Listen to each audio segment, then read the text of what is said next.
Good evening. Call to order the meeting of October 14th. You all please rise for the Pledge of Allegiance.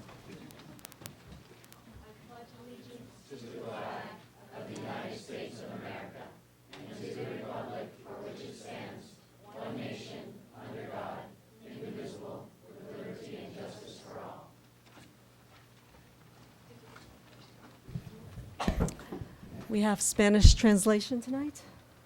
Yes, we do. We have Esperanza Villegas with us tonight to provide translation. Buenas tardes, mi nombre es Esperanza Villegas y esta noche estoy aquí para traducir. Si alguno de ustedes necesita ayuda, puede encontrarme en la parte trasera de esta sala. Gracias. Gracias. And we have headsets for the hearing impaired. Please ask for it. Announcements of closed session item actions. B2, we approved the KC waivers. It was a motion by Parker, seconded by Cordero. It was 4-0 with Ms. Harder was absent at that point. Acceptance of donations. Move to approve with gratitude. Second. All those in favor? Aye. Any opposed? It passes 5-0. Introductions, proclamations, presentations, or recognitions. Well, I do have two introductions to make. We have our new Director of Fiscal Services with us tonight, Meg Jeté. Meg, would you please stand up? Meg comes to us.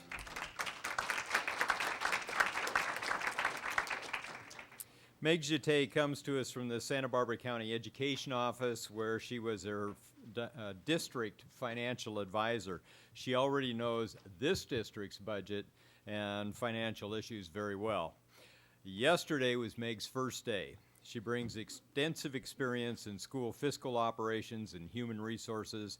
Her duties at the County Education Office included review of the budgets and financial statements to ensure solvency of various school districts. She provided support, advice, and statistical analyses to business officials, researched legislation dealing with education, assisted school districts with attendance and revenue limit reporting, and assisted with risk management. You've seen her present to this board before on projections for basic aid calculations.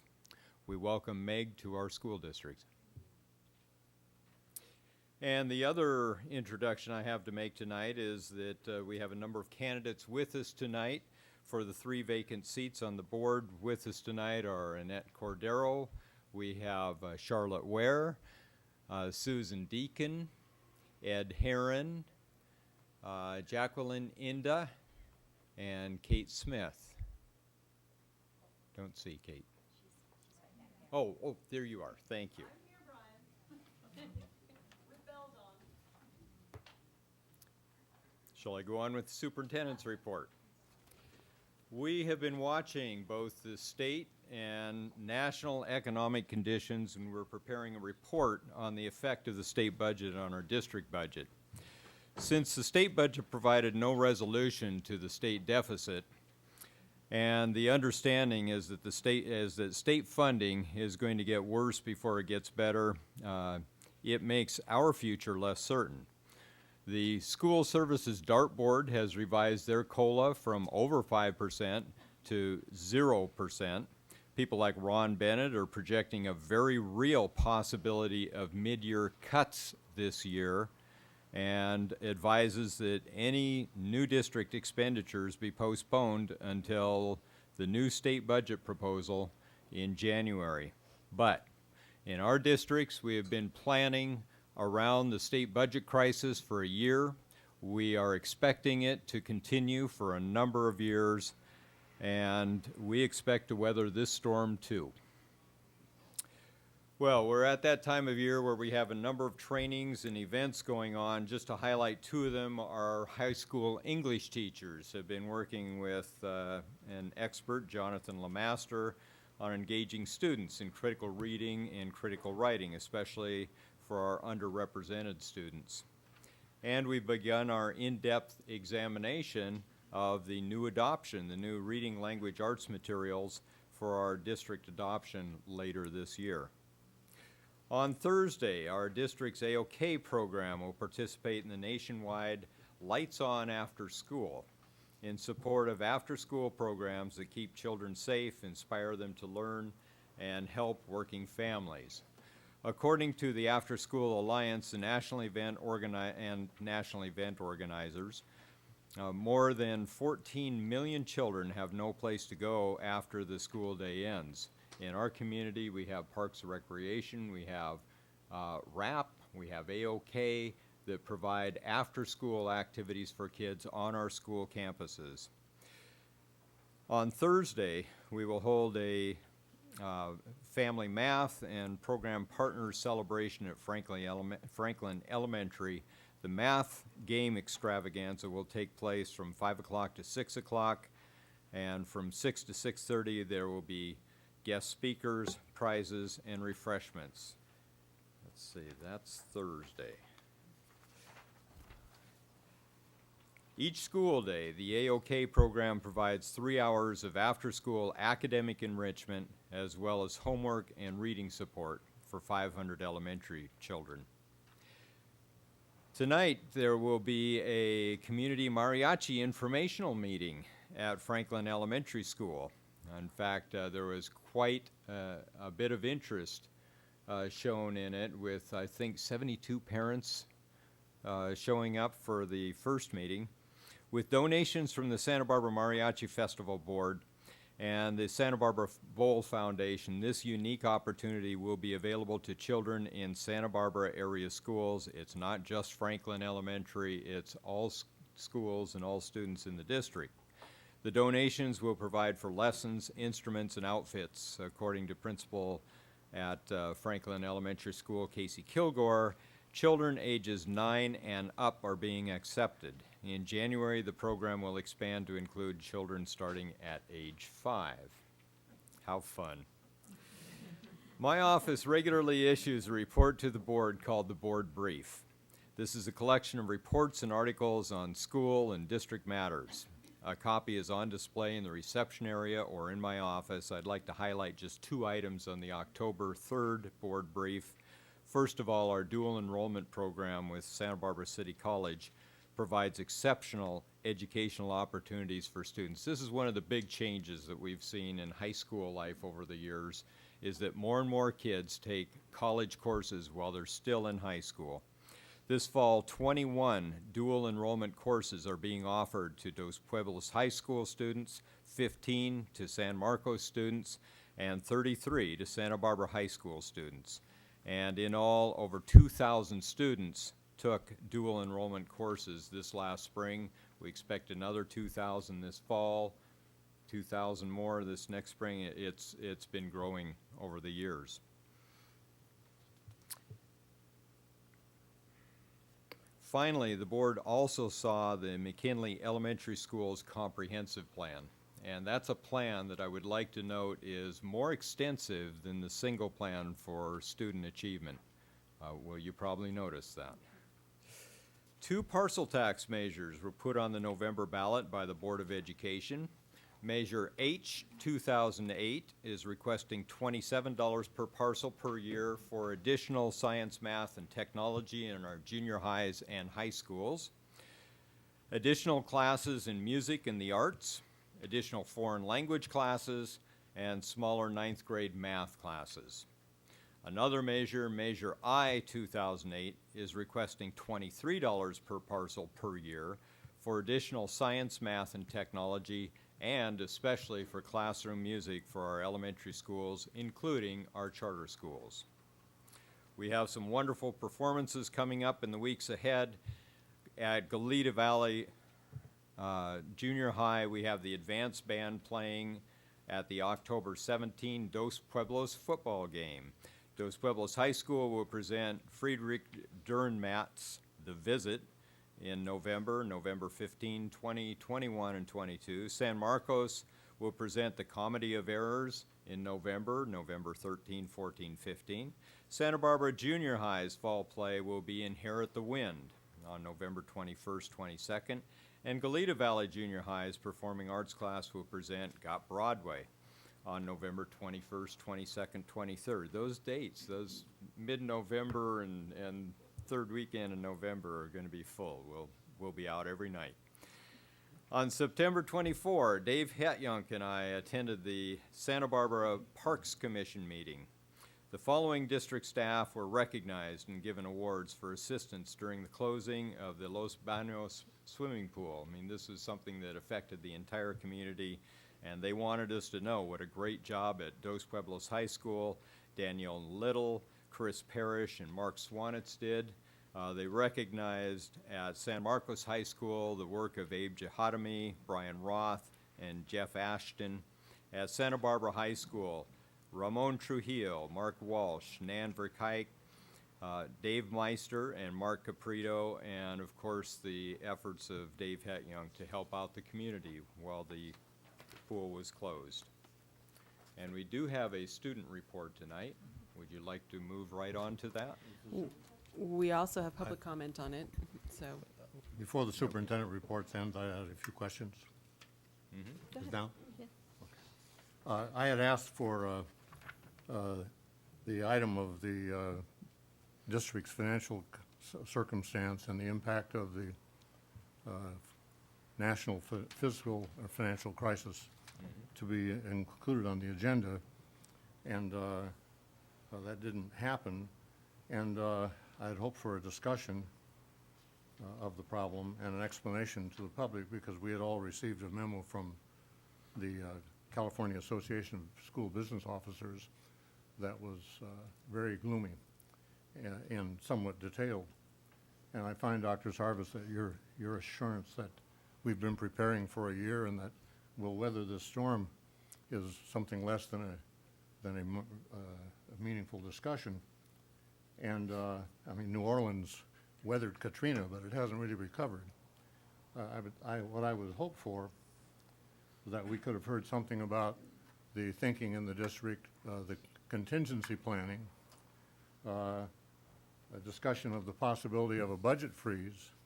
If we're looking at a very strong likelihood, as I read that memorandum, a likelihood of mid-year budget cuts, I think that it behooves us to start acting now and to start getting things in line for board decision now.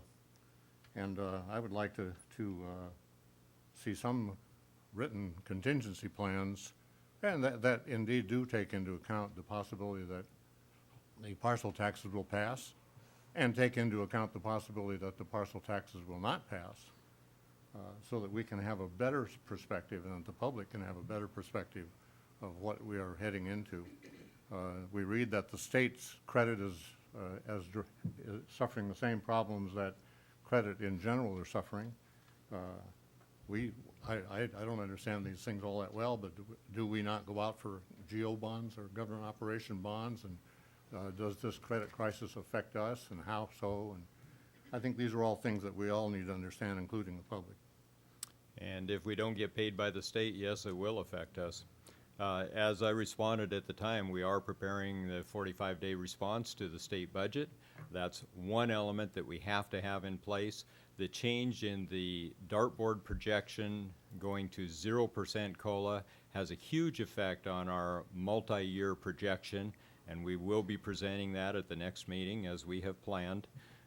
Further demise in state income, which looks like it is the case, is something that may call for a number of things. It may call for a spending freeze on our part.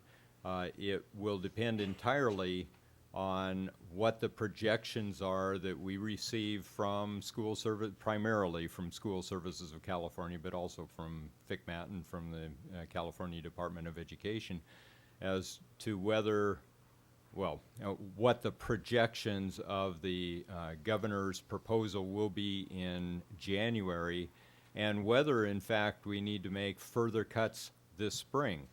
But a lot of that hinges upon what the governor is doing right now with the legislature. As you know, the governor has asked for the legislature to reconvene. The governor has said, hold it, we're already $1 billion down in revenues. That makes our situation even more dire.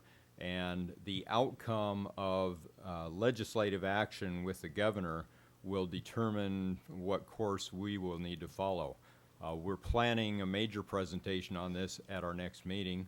I appreciate yes. that. I was waiting to hear for that. Thank you. I think it'll be quite productive also with Mr. Smith here for the next meeting. Well, and I told Meg Jeté that she arrived just in the nick of time. We do have public comment on the superintendent's report. I'm going to change public comment to 2.5 minutes for. But not for this the- particular one. This is just for the Okay, superintendent's report. because we have So- all these Right. students here tonight. It'd be nice to be able to get them home. So early it's hour. Kate Smith, and you have 3 minutes, and we'll give you a 30-second warning. This week's board brief contained a New York Times article, 16 pages, called Blocking the Transmission of Violence. And Mr. Sarvis underlined just the word outreach worker, but unfortunately he didn't read the rest of the article, and I would like to announce that this article is a seminal document. They're talking about taking this model program to Iraq to solve the problem of violence in the world. So,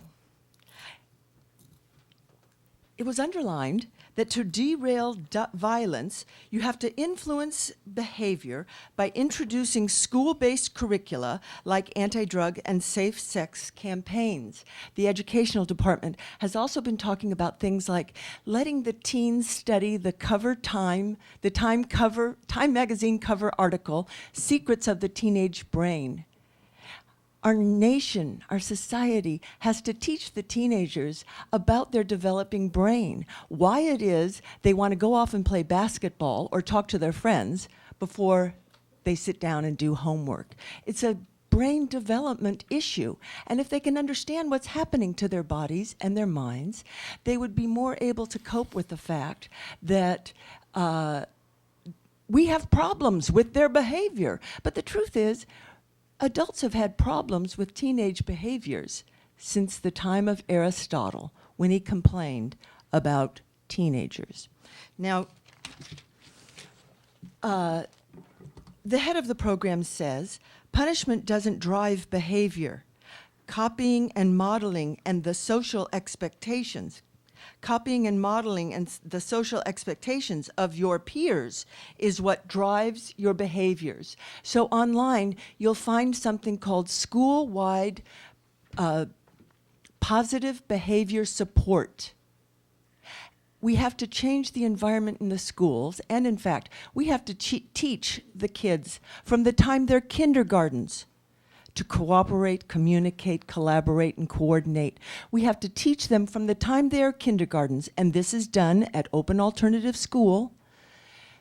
Teach them their rights and responsibilities and the consequences to their poor decisions and negative behavior. Teach them from the time they're gardeners, and by the time they get into high school, they will know how to behave. Brian put in, 30 seconds. well, you can give me some more information, more time if you want to hear the information. Outreach workers tried to get youth and young adults into school or to help them find jobs.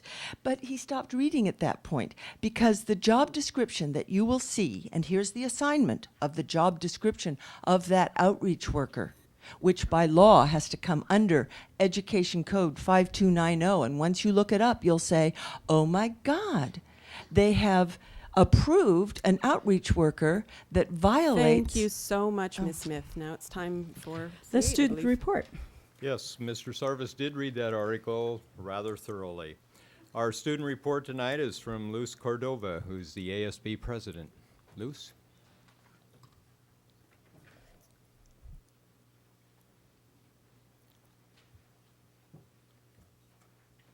Hello.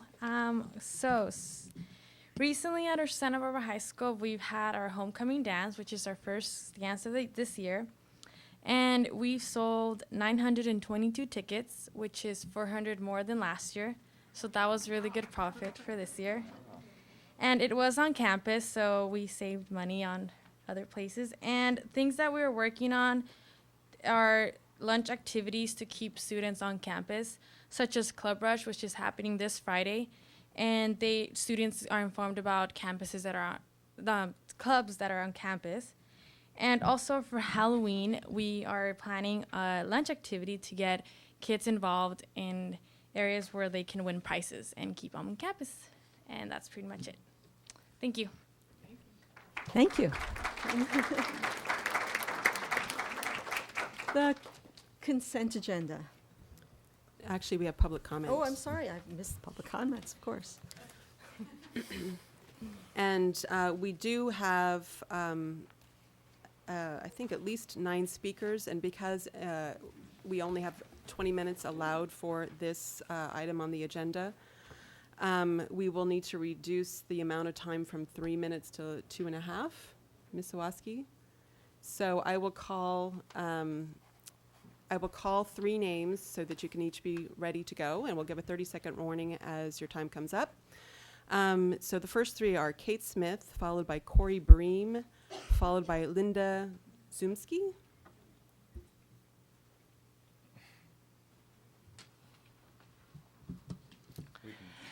Attachment D5 is a quarterly report from Michael Gonzalez.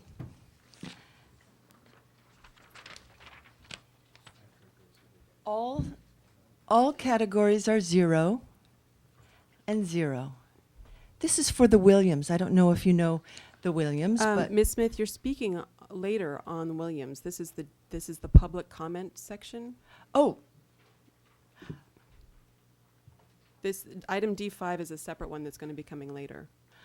Did you want? oh, to I'm sorry. address I the thought this public- was for the. Okay. Okay. Well, I'm speaking on public comments, and I tried to get. I followed the district protocol for speaking on the agenda in opposition to the gang task force job description proposal. And I was not allowed. That's also on the agenda, and you have a slip in for that too. But is this for something that's not on the agenda that you wanted to share with us right now? I'm trying to share with you the fact that I followed district protocol to get an agenda topic of my choosing on the agenda, and I wasn't allowed to. Because you can't tell me that you have a topic that's similar and then say I'll have to be restricted to 3 minutes for your topic. My topic is different. And yet you had the gall and the nerve to deny me my right. So I would ask again Madam that President, may I inquire of you, Mrs. Smith, has Mrs. Smith submitted a written request for an agenda item Oh. according to our rules for? Yes, she- Dr. Noel, it was listed. Yeah. Well, this is May part I of my please hear public. from Okay. Mrs. Well, wait a Smith? minute, but you've- Would you please be quiet for a moment? It's public And let comments. me Am I hear running out of? from Are you the running out? superintendent. But I have the floor. Yes, Mrs. Smith has been And repeatedly. you have 30 seconds. No, You're the because president you've of this taken it forum. Will you over. please get some order in this?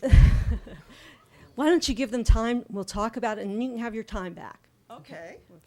Okay. She has been repeatedly advised that we do have an item on the agenda for the outreach workers for gang prevention and intervention, and that she may speak to the issue at that time.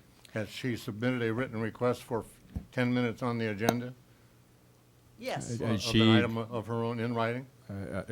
She submitted a request for this item, for an item with this title, for 15 minutes. But she is, under our rules, entitled to that at a time within 3 weeks from, 3 meetings from the date of submission, And I regardless advised of her, whether we have it on the agenda. I advised her that it is already on the agenda, and that if she had an additional item, that we would put that on a later agenda. And we will do that. Well, I get to have my time back You can because have your further you 30 interrupted seconds. me. When I have the floor, that's exactly what it means. I have 3 minutes of uninterrupted speech, and yet you keep interrupting me, telling me that whatever you want to tell me, and it's very disconcerting. So I will start again and say, not only did I follow to the letter district procedures, but I was following California Department Education policy, and it was violated. And I put it under the title, Letter of Correspondence. Now, this is a category, and I asked, what do you do with these letters of correspondence? Because I found out from Mimi that he does not pass them on to the board. And I directed my request And to the board. Thank you, Ms. Smith. And we do understand your point, and thank you. You're over your 3 minutes now, even with the break. I didn't get But my 3 minutes because Doctor, you it's- interrupted me. So think what that I'm we've trying to addressed the tell issue. you is there is a systematic denial and violation Ms. of Smith, process you don't want us to and to adjourn the procedure. meeting. Yes, Okay. thank you. Corey Bream, followed by Linda Zumsky, followed by Charlene Allen.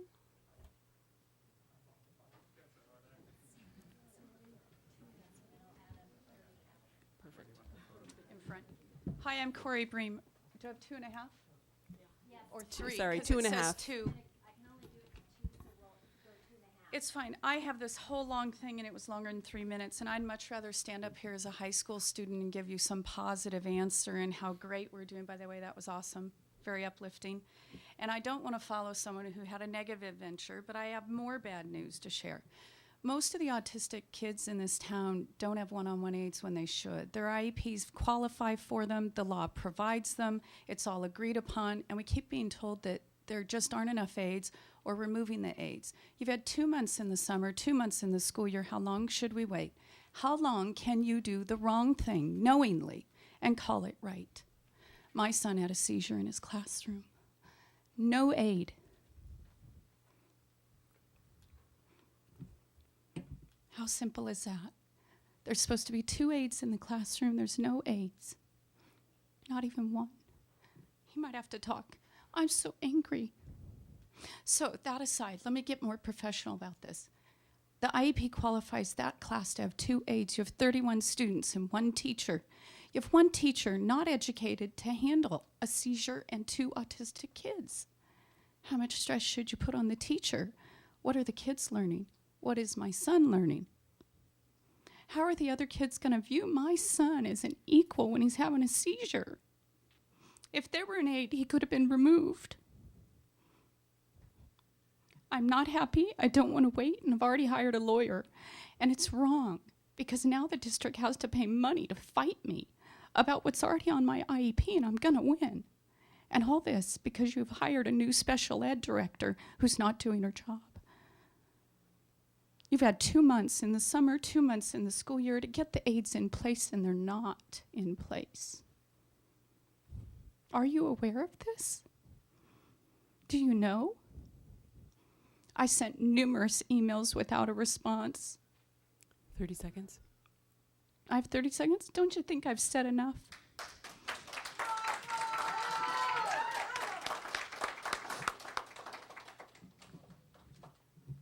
Thank you. Madam President, Yes. I would like to ask, because this is not the first such comment that I've heard, I would like to ask that the board put on the agenda a thorough review of special education services at the earliest possible time. Done.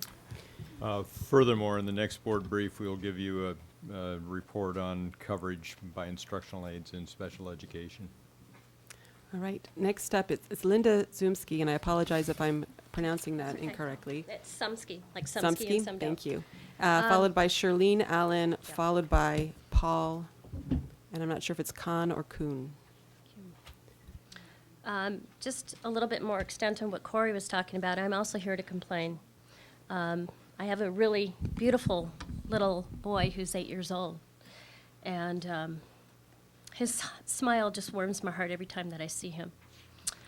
He's very caring, very loving, and he wants to try to please everybody. Brandon's, one of his favorite things to do is to go to the horse shows with his daddy. When he comes home, he tells me about all the beautiful horses and how when he wants to grow up, he wants to be someone who can rescue all these animals and have a safe place for them to live. My son, Brandon, has cerebral palsy and has attended Washington School for the past 3 years.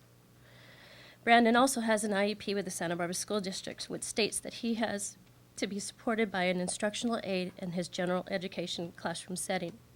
Unfortunately, also for the past 8 weeks, there's been no aide support. It saddens us that the Santa Barbara School District doesn't fulfill these obligations to our son in providing that in which that they agree upon the IEP meetings with us. We are concerned for our son. He shows setbacks in his education. That's due to lack of appropriate educational support. And I'm asking you, board, to help us out. To please help us in the needs for our children. In your mission statement, you state that you're for the children, and I just want you to be for my child too, with all the rest of the children. So thank you. Thank you. Charlene Allen, followed by Paul Connor-Kun, followed by Ginny Kun.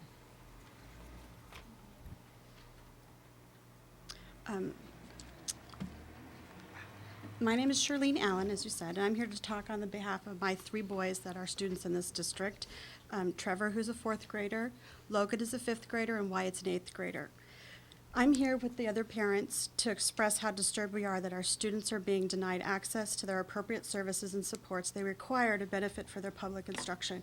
And I just have to say thank you to Dr. Noel for, even after the first person spoke, to ask for that report, and we'll definitely be here to assist in compiling that data if that is needed from a parental standpoint. Any of us would be happy to do that. We did not intend to come here to be adversarial, just to point out what is already established and how we would like our children to get it. I've been entrusted with the job of raising my children to be healthy, educated, and emotionally well-balanced. I'm the victim of an attempted murder domestic violence attack in 2005. I have testified before the legislature in Sacramento about how this attack has impacted our family and my ability to keep my children safe and at home with me. I continue to jump over barriers, whether intentional or unintentional, to keep us together. You were elected and have been entrusted with the job of ensuring that my children and all the children in your school district, regardless of their needs, receive the public education and the public education that the federal and state government fund. And I continue on to quote the law, which it appears to me that you already know, and we need this inquiry as soon as possible for our children. My son is also in Corey's son's class, and he's the other student with autism, and they are becoming stigmatized in their classroom because we don't have somebody in there to help them interact with the other children in their classroom appropriately while the teacher is desperately trying to teach them so that they can pass their standards test. And Ms. Sevier is doing a great job. And that'll be done for now. Thank you.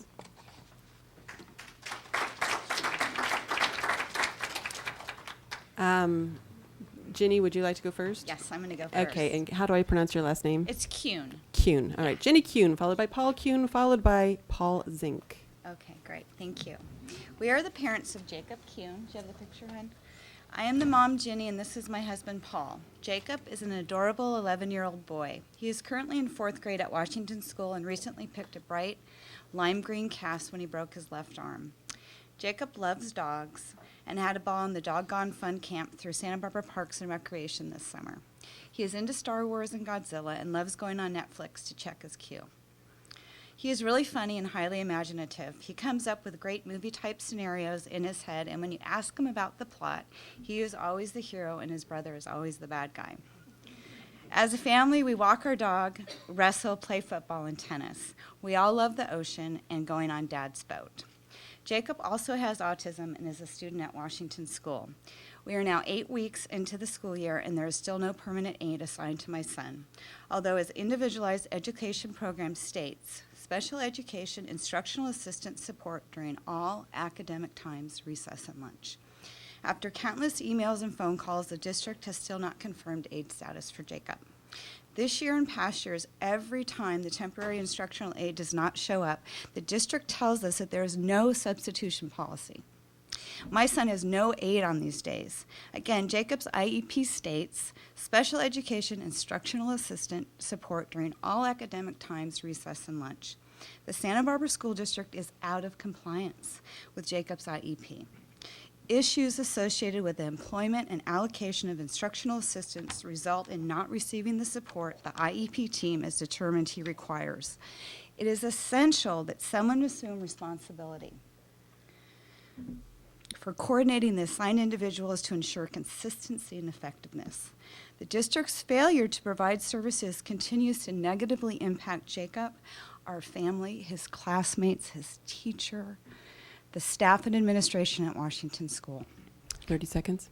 The difference between having a competent, trained, and compatible aide is the difference for Jacob between participating academically and socially versus Jacob screaming and crying he hates school and does not want to go. I'm asking the school board to please support and help Jacob and these other children in special education at Washington by providing the services described in the children's IEPs so they can blossom with this support, reach their individual goals, make some friends, and be part of the Washington community. Okay, thank you. Paul Kuhn, followed by Paul Zink, followed by Lynn Rodriguez. Hello, my name is Paul Kuhn, and I'm here tonight to tell you that as a parent of a child, the same one Jacob that Ginny just talked about, that it's simply incomprehensible to me that a program that is ostensibly, set up to benefit both the children and the parents of special education kids fails so miserably year after year.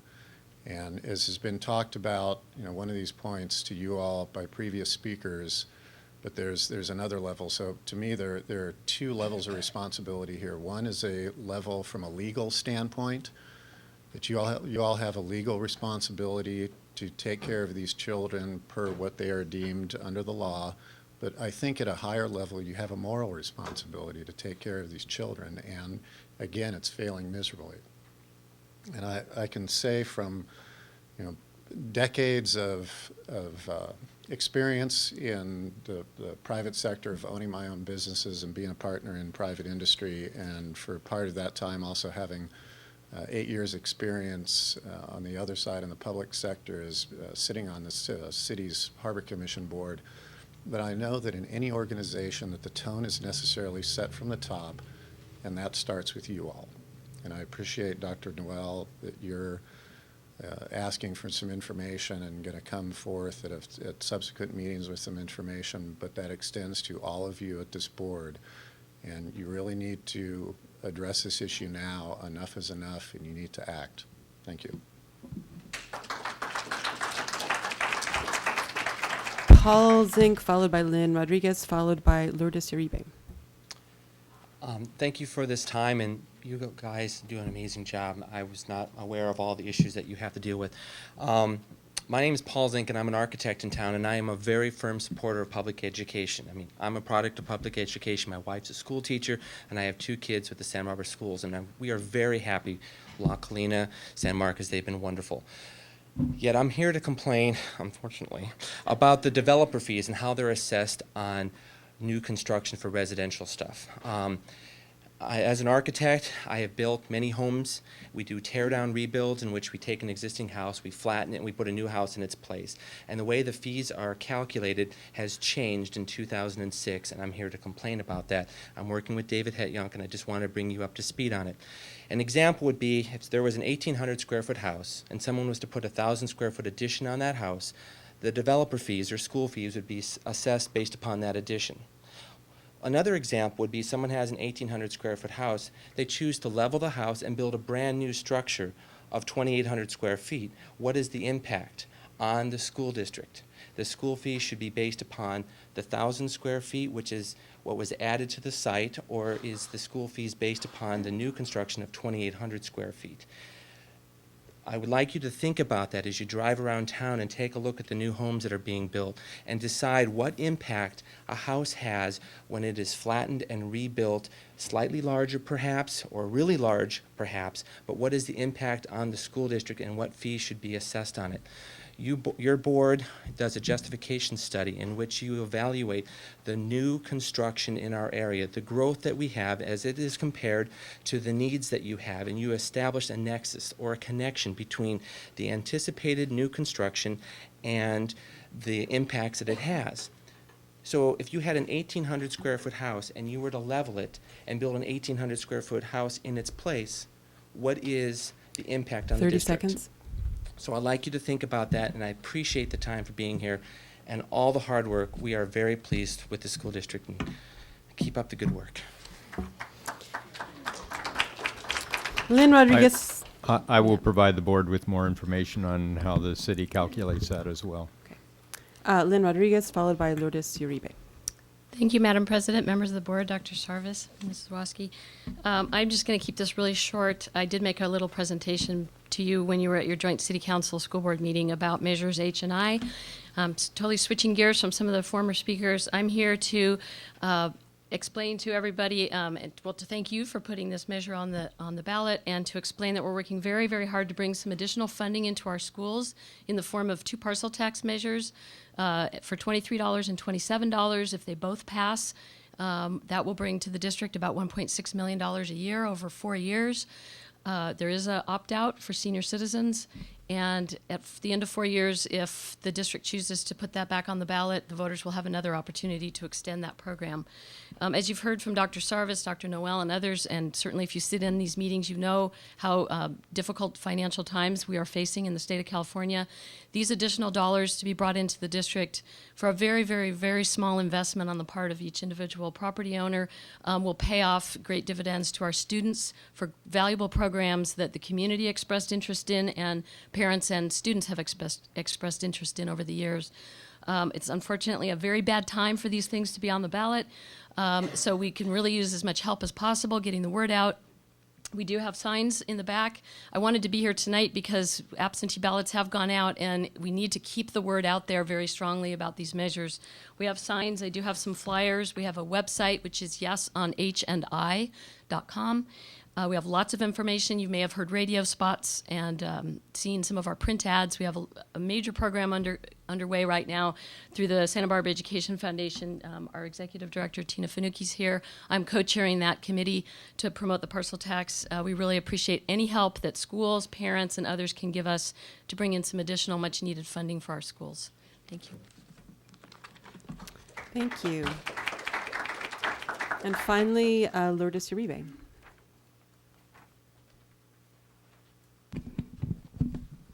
Good afternoon. I thought I was going to be the only one speaking on this subject. I don't know if I should tell you that I feel better or worse after listening to the parents that spoke before me. I was going to speak just on behalf of my son Michael, who's a senior at Dos Pueblos High School, who is suffering intensely because of his inability to have an appropriate educational program so he can be eligible to play sports. I think I mentioned this briefly like 3 weeks ago. Nothing has happened between 3 weeks ago and now. He is emotionally upset. He's not acting out. I don't think he is going to be getting into any sort of trouble that somebody can call the police or anything, but kids that don't get into gangs and doing the things that kids are doing these days, suffer depression. A 12-year-old taken out of school when he was 12 years old, identified with depression is something that I didn't know how to deal with. My son, Jorge, who's autistic, is 21. He doesn't have a job, he doesn't have no skills, he doesn't have nothing. He just has parents that love them. And I will be coming here again and again and ask you on behalf of my kids. I had a meeting years ago with Nancy Harder. She was kind and helpful. Dr. Noel has shown some compassion.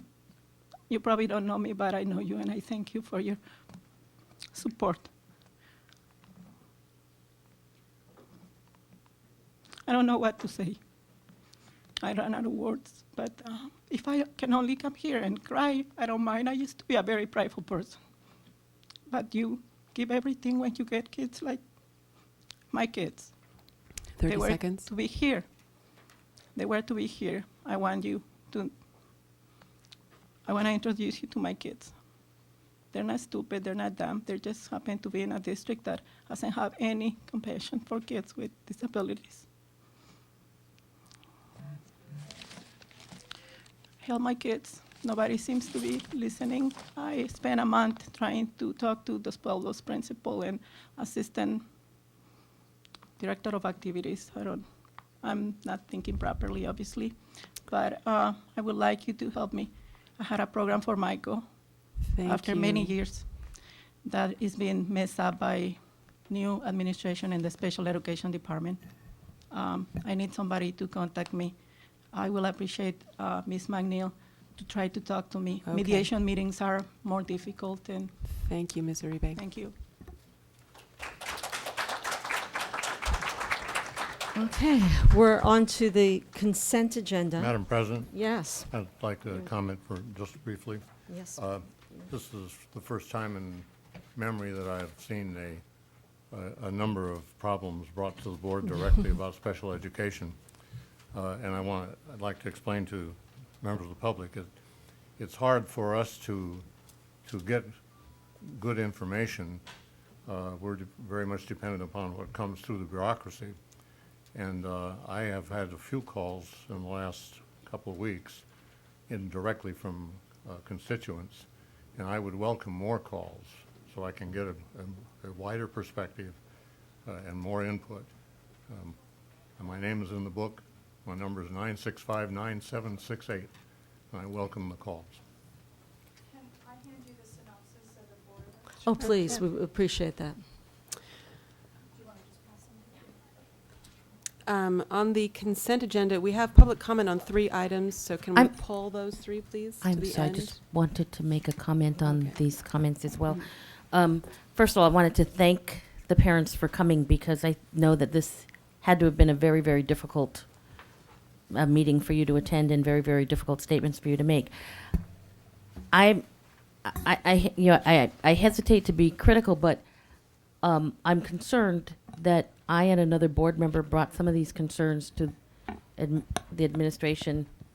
In visiting schools, we had become aware of some of these, and so I'm have to say I'm really disheartened to hear that they haven't been corrected yet, and that in fact it seems to be intensifying. So I certainly want to concur with Dr. Noel's request that we have a report on this, but I also would really like to see something happen prior to that. I mean, we are in the 8th week of class, and I think students do need to be having the support that they're entitled to, and also because many of the principals have also requested this and are concerned about the lack of aids that they have. I'd really like to see us act on this even, prior to bringing the report and prior to any action we take on the report. I hope that we can follow through on this very quickly because if, students are entitled to it, they really should have it as soon as we can possibly get it to them.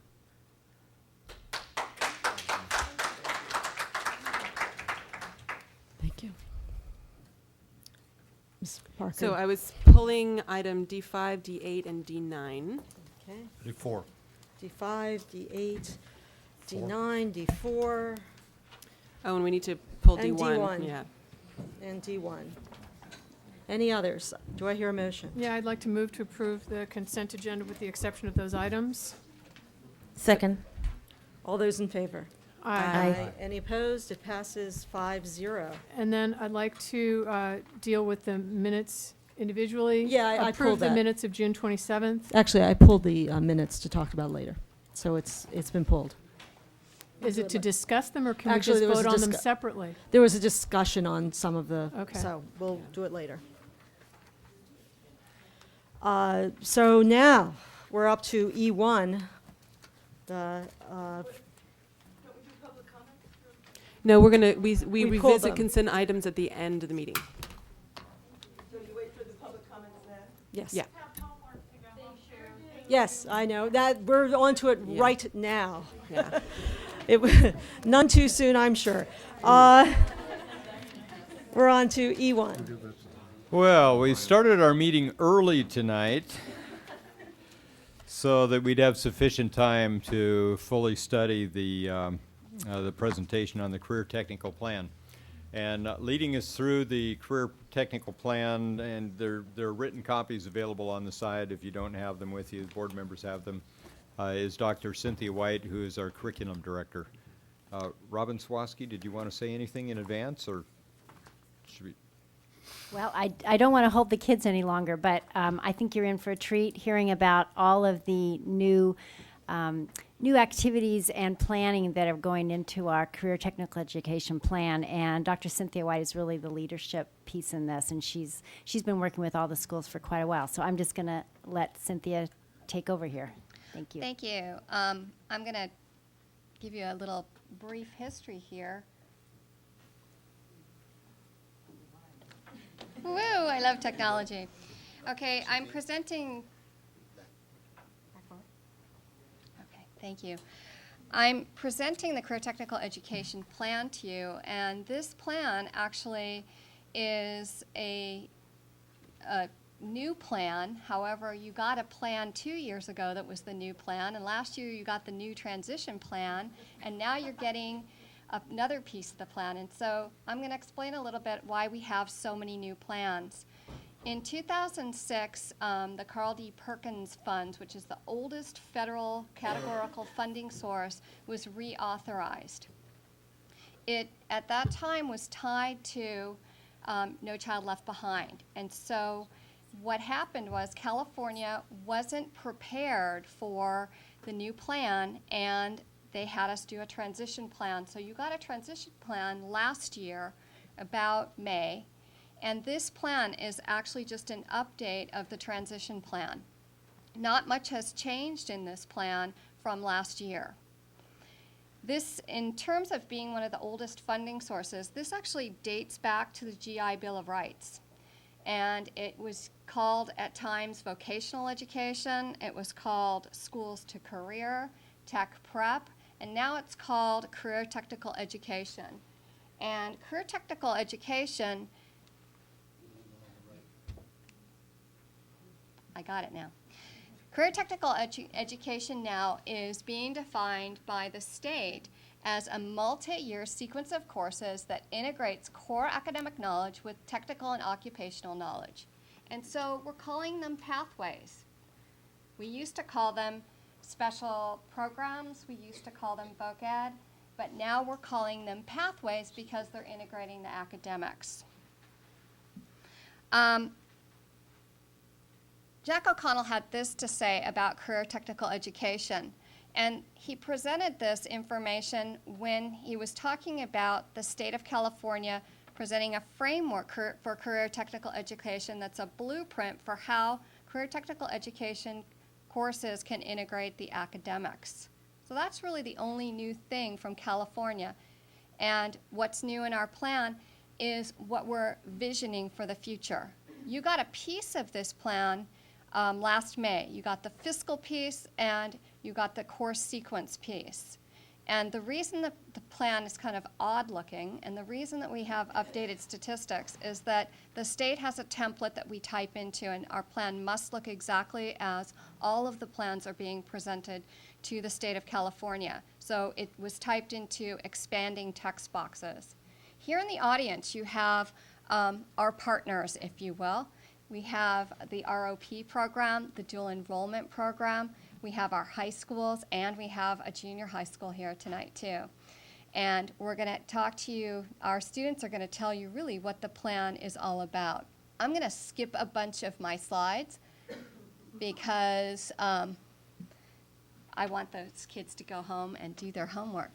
Anyhow, career technical education in California has 15 industry sectors, and these are the sectors that we currently have a multi-year sequence, or we envision having one. And so our schools will talk to you about those. These are some stats. The format of the plan that you have in front of you is the current CTE programs that we have, our envisioned future pathways, and the Perkins requirements. So really, this is essentially the transition plan we gave to you, but in a new template.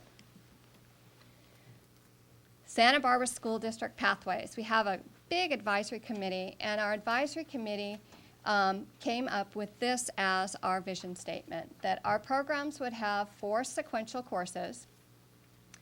Perkins requires that at least one of those courses in the sequence be funded by the district. The other funding source can be dual enrollment or ROP, and you're going to hear about that tonight. The third thing that's a bit different is it requires now from Perkins that these programs lead to industry certifications, 2 years and 4-year universities, and you're going to hear how our students can accomplish that. Our presentation tonight is very interesting, and you have wonderful students that are going to be introduced by wonderful people. But we're going to start off with job sector information, because as a requirement of Perkins on our advisory committee, not only do we have our partners, but one of our partners here is from the Economic Development Department. And she's going to talk to you about Santa Barbara's labor market and future trends. And so I'm going to ask Lucia Gonzalez from the Economic Department to come up and give you some information. You have a packet in front of you that she's going to refer to. Good evening. My name is Lucia Gonzalez, and I work for the Employment Development Department. I'm an employment program representative, and basically what I do is I provide services to job seekers, as well as to employers who are looking to hire qualified individuals. In June of 2007, I was assigned to attend the CTE Advisory Committee meetings. And that is where I present the latest information about labor market information here in Santa Barbara. So what I did is I compiled some information that I normally present to the CTE meetings, and I believe you have a copy. So I'm going to try to be brief. The first sheet that I placed in front is just a copy of the website. That is the EDD website, and this is where most of our information comes from. We're going to put this up on the document. Okay.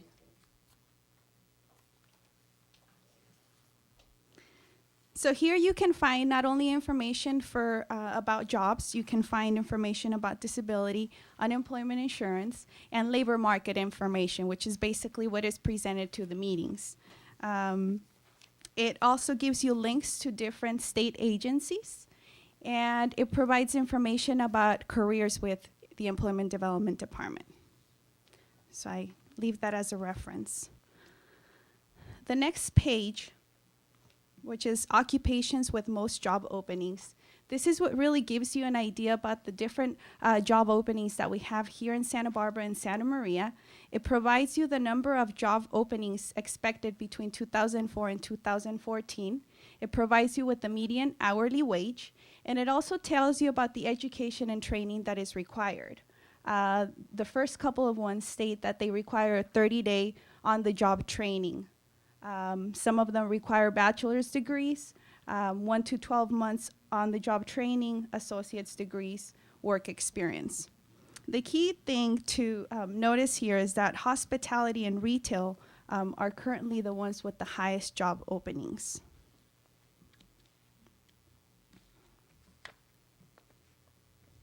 The next page,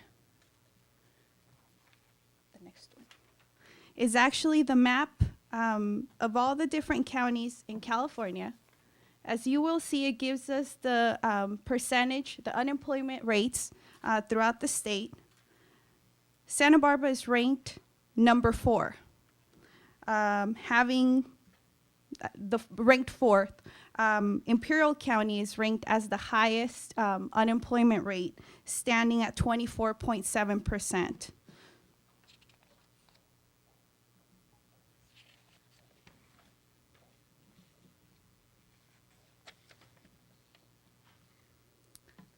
Next, you will see California occupation guides. This is very important information that is used when someone is determining what kind of career to go into. This provides you information about what someone, such as a nursing aide, does, what kinds of tasks are involved, the pay in the area. You will see that the median wage in 2008 for nursing aides is $25,000 or $12.27 a month. Hourly. It provides you with the job outlook, the projections of employment, the annual job openings, and most importantly, the type of education and training that is needed.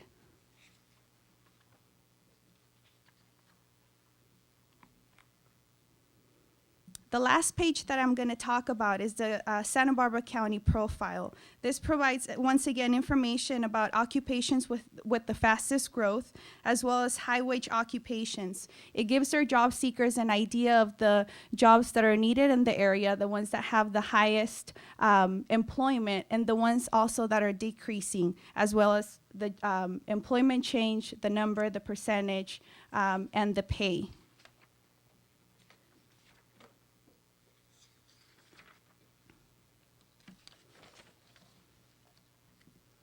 This is a reality check, and it's something that we do or that we use when we have youth coming into our center that are looking for either jobs or looking to explore different careers.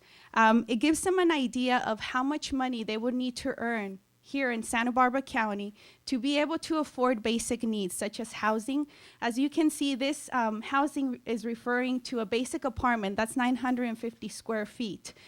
Utilities, which would include electricity, DSL, cable, a cell phone, food, eating at home, transportation, having a used auto, expenses, insurance, etc., buying clothing as a size medium, healthcare, having no insurance. Entertainment would mean staying at home, watching movies, not really doing much. Personal would be personal care products, a savings of 2%. So for someone with these needs, they would need approximately a salary of $44,000. So this is important information that are not only our youth, but also our adults can look at so that they can determine if they're willing to relocate to other areas where they can possibly have a better chance of obtaining a job and having expenses that are slightly lower than these. I think.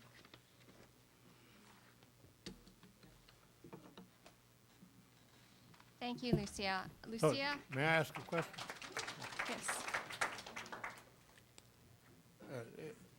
I'm reading down this page you gave us called occupations with the most job openings. Correct. And the highest rate I can find hourly on that page is $31.95 for a computer engineer. And where's another one down here? 45, yeah. General. But most of them are far less than that,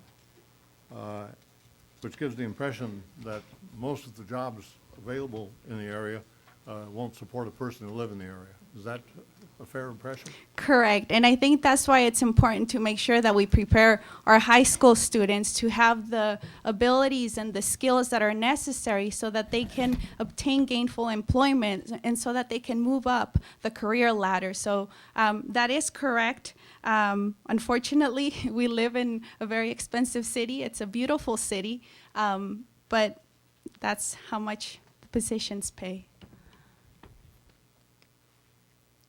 Well, I have a follow-up, but I was gonna, but I don't know when to bring it up, because we have some academies. This is probably part of your thing, but we have some academies that we tend to be multiplying that basically feed into jobs that pay no more than about $12.63 an hour, which one has to wonder about.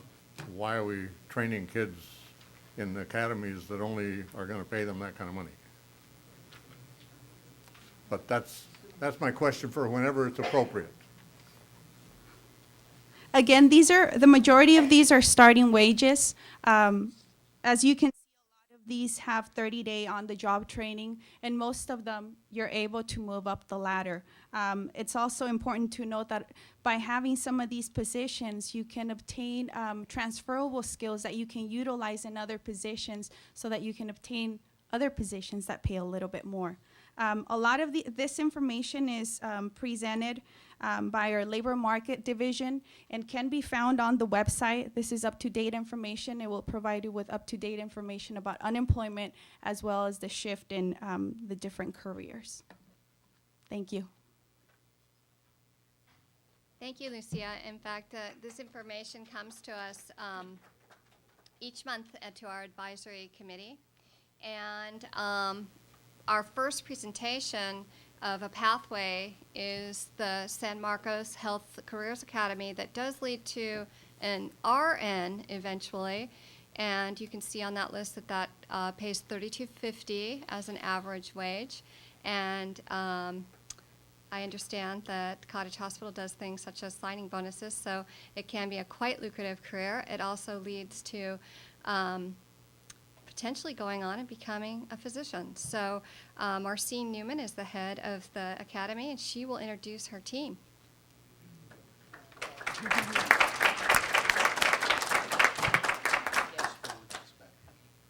Good evening, and thank you for your time. My name is Marcine Newman, and I brought 4 lovely students who are going to highlight the Health Academy at San Marcos. I first want to go over our current pathways, the ideas we have to expand our pathways, and then the students will do the majority of the presentation, talking about their experiences within the Health Academy and basically highlighting that program. We have a great finance and business program, and if you notice, the beautiful thing about our pathways is they're funded both by the district, by also Santa Barbara City College and the Regional Occupations Program. Most of our introductory courses are funded through the district. So the finance and business, we have computer typing 1 and 2, which are district sponsored. The concentrator courses are computer business applications and computer accounting ROP. Applications and accounting are both ROP programs, and accounting also has Santa Barbara City College dual enrollment.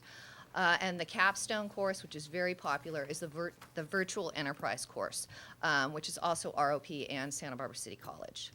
The next model, I'll just briefly go over the sequence of the pathway, and it's pretty comprehensive. We have 3 introductory courses, which are all funded by the district. We have the Health Careers Academy core, communications, and then a psychology course. We have 4 concentrator courses at this point. Actually 5, excuse me. We have Allied Health Careers 1 and 2, which are both funded by the Regional Occupations Program. We have medical terminology, which is a 0 period, and so the students have to come to school at 7 a.m. Actually, it's 8 a.m. because we have them do it on the late start. It's a 1 hour once a week, a 1-unit course that is strictly funded through Santa Barbara City College. We have anatomy and physiology, which is a district-funded course, and then we have our very popular sports medicine class, which is a regional occupational program, and it also incorporates an internship, and one of the students will be talking about that program. Our capstone courses, we're very excited about our certified nursing assistant, which is a Santa Barbara City College dual enrollment program. Unfortunately, we can only get 15 students in that course per year based on there's just not enough room at City College, and we're very lucky that they offer that class. And then the non-CNA students do a health careers internship, which is funded through the district, where they go out and they work at a variety of places within Cottage Hospital, and they get a lot of experience, and they also get San Marcos High School credit. The next one is transportation, another very exciting pathway. We have an excellent instructor. Auto 1 and 2 is our introductory courses, which are district funded. Automotive Technology ROP, and Auto 101 SBCC. Those are both our concentrator courses. Our capstone is Auto 110 SBCC dual enrollment. It's nice because those 2 SBCC courses used to be articulation, and now they're full dual enrollment, which is wonderful for the students. We have a few ideas to expand our pathways. We tried to get the child development pathway up and running this year. It's partially there. It's looking pretty good. We have Child Development 1, which is an introductory district-sponsored course, and we're adding 3 new regional occupational program courses, which is wonderful. We're going to add Child Growth and Development, Children and Our Educational Society, and then Teaching Children and Curriculum Planning. We don't have it mapped out as a complete pathway, and so we don't necessarily have a capstone course. So throughout this year, this is one of the pathways we really want to try to get as complete as possible. The next one is environmental horticulture. We've been working on this one too. Currently we have earth science, which is district funded, and we have an environmental horticulture course, which is a Santa Barbara City College dual enrollment concentrator course. However, we do not have a capstone course for environmental horticulture, so that's something we are working on. We were very fortunate and we received an environmental garden grant, so we have a little greenhouse going and we're working on the garden. And this is something we have a teacher that's very passionate about, so this is a pathway that I can envision being expanded very soon. In the health careers, we are going to try to incorporate an emergency medical technician course, which would be a Santa Barbara City College course. Unfortunately, this does have an age requirement. So the students do need to turn 18 in that spring semester, their senior year. We tend to have a few students. We actually have one student who's going to try it out this year. It's a pretty extensive program. I believe it's like a 4-hour class in the evenings, and then they have a lab. So we're going to try it and see if this is something that we can incorporate into our academy. Transportation, we are very excited to have the 2 Santa Barbara City College dual enrollment classes, and our auto instructor is trying to add a 3rd dual enrollment course to expand it a little bit. And then the last 2 are construction and graphics, and they are incomplete pathways at this time, but again, it's something that we want to focus on. We don't have as clear-cut goals set for these ones, but this is definitely something that we would like to work on. And the rest of the PowerPoint is going to be a variety of photos of the Health Academy students, and we're going to do that while the students are presenting. So Joanna and Annie, why don't you 2 come up first? We're going to kind of do it in tag teams. So they're going to go first, and then we'll have Ivan and Maricela. Good evening, I'm Joanna. And I'm Annie. And, okay, sorry. The Health Academy is a 3-year program that started 8 years ago, and each year has like 90+ students enrolled. There's a wide range of classes that we are able to take, from anatomy and physiology to psychology and communications. So we are able to not just like be focused in one aspect of medicine, so we are able to find the career that we want to pursue in that field. And we're also lucky to be able to have guest speakers. We've had psychiatrists, physical therapists, and even a surgeon. We get to know how their daily job is and what their job entails, and which has been really rewarding. And we also are CPR certified and first aid certified. And we also do an internship. Oh yeah, the sports medicine class, we have to do an internship, and I'm currently interning for Dr. Neary. He works up by Hollister. And I just want to say that it's been such a pleasure, because I truly have found, through working with him and sort of seeing what he does, I sort of found what I want to do. It sort of solidifies what I want to be in the future. And also, there's different, opportunities that we are able to have being in the Health Academy, such as attending the National Youth Leadership Forum on Medicine, which both Joanna and I attended. She went to the one in San Francisco, and I went to the one in Boston. And we got to meet other kids from all across the United States who are interested in a career in the medical field. And we got to talk to medical school students, and I got to see surgeries. And it is just like, it was an experience that we wouldn't have been able to have if it wasn't for being a part of the Health Academy. And also, I can't speak enough about the teachers. They love what they're doing, and this Health Academy is probably the reason why I think a lot of us enjoy high school so much. And the students, we've been together since sophomore year, so we've become such close friends. We're practically a family. Yeah, we're like a family, and it's just, I can't speak much more about the Health Academy than to say that it's truly a great program, and I'm so thankful that our school offers it. And it's also a unique partnership between our school, San Marcos High School, Santa Barbara City College, Santa Barbara Cottage Hospital, and the Regional Occupations Program. And it also helps us have a collaboration between school and community health resources, whether it be through the hospital or interning for different doctors. It really has helped us, I can't say it enough, solidify what we want to be in the future. So thank you. Thank you very much.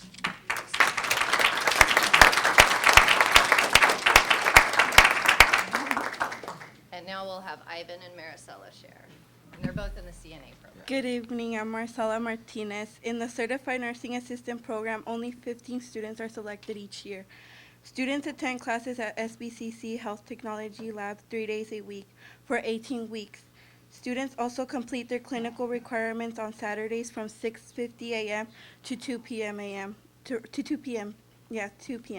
Sorry, for 15 weeks at Valle Verde Retirement Home. Another advantage of the CNA program is that the students are given opportunity to enter the nursing program at SBCC, which currently has a waiting list. Cottage Hospital offers job opportunities for the CNA graduates and scholarships. This program is designed to include GATE students as well as middle achievers, resource special education students. Good evening. I'm Ivan Madrigal, and I'm part of the CNA program here. And this great part of San Marcos, a class that we can take as a first period, is really great. It helps us go to Valle Verde and go to City College, and it prepares us for what would be post high school, which would be City College or a UC or some other school. And right here we have teachers that help us get better, like they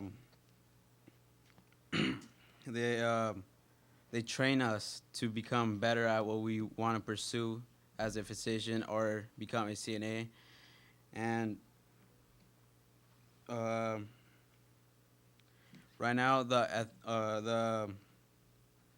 ethnic breakdown for this year, we have 44 Hispanics or Latinos, which would be 50% of the 88 that are there.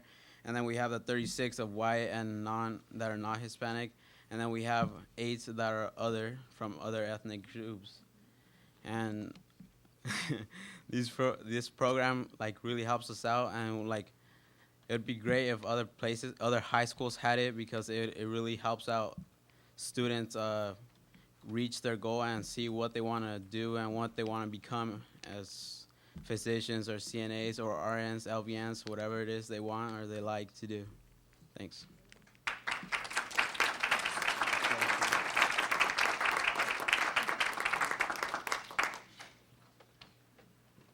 Thank you, San Marcos. And one of the requirements now of CTE in the state of California is not only that we reach forward into our 2-year and 4-year universities, that we also, and certifications, but that we also reach back to our junior high school. So we're very pleased to have a student very late at night from La Cumbre Junior High School. And Joanne Keynes is going to talk about how she's incorporating some of the pre-health academy concepts into her after-school program as a supplemental science course. Joanne Keynes, principal of La Cumbre Junior High.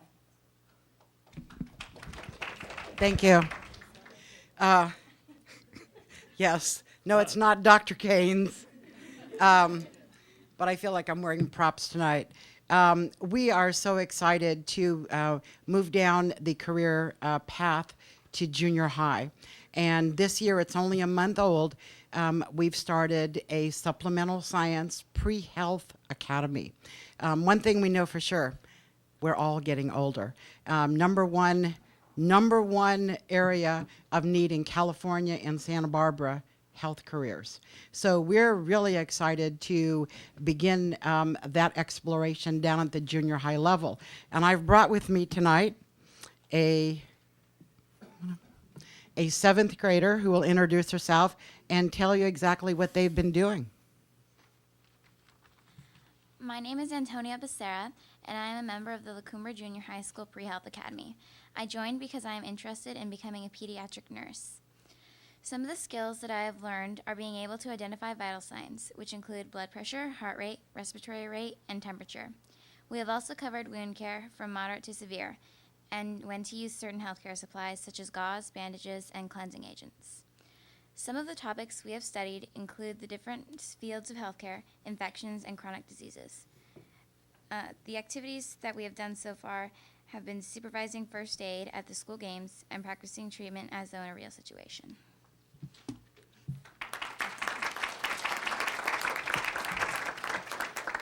As a matter of fact, right now, Antonia qualifies as a medical assistant. She has all of the skills for taking vital signs and information that any medical assistant has in this state.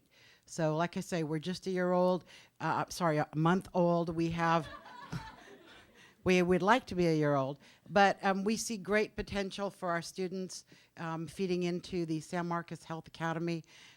We're especially looking at students who speak other languages, especially Spanish, one of the major needs out in the healthcare system, people who can speak both English and Spanish. So thank you. We'll be back next year with more students and more updates. Thank you. No, there's not enough time.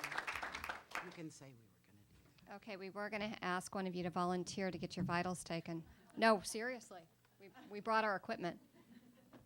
But I think, with the time as it is, we're going to skip that one. But please stop by Lacombe Junior High School and get your vitals taken.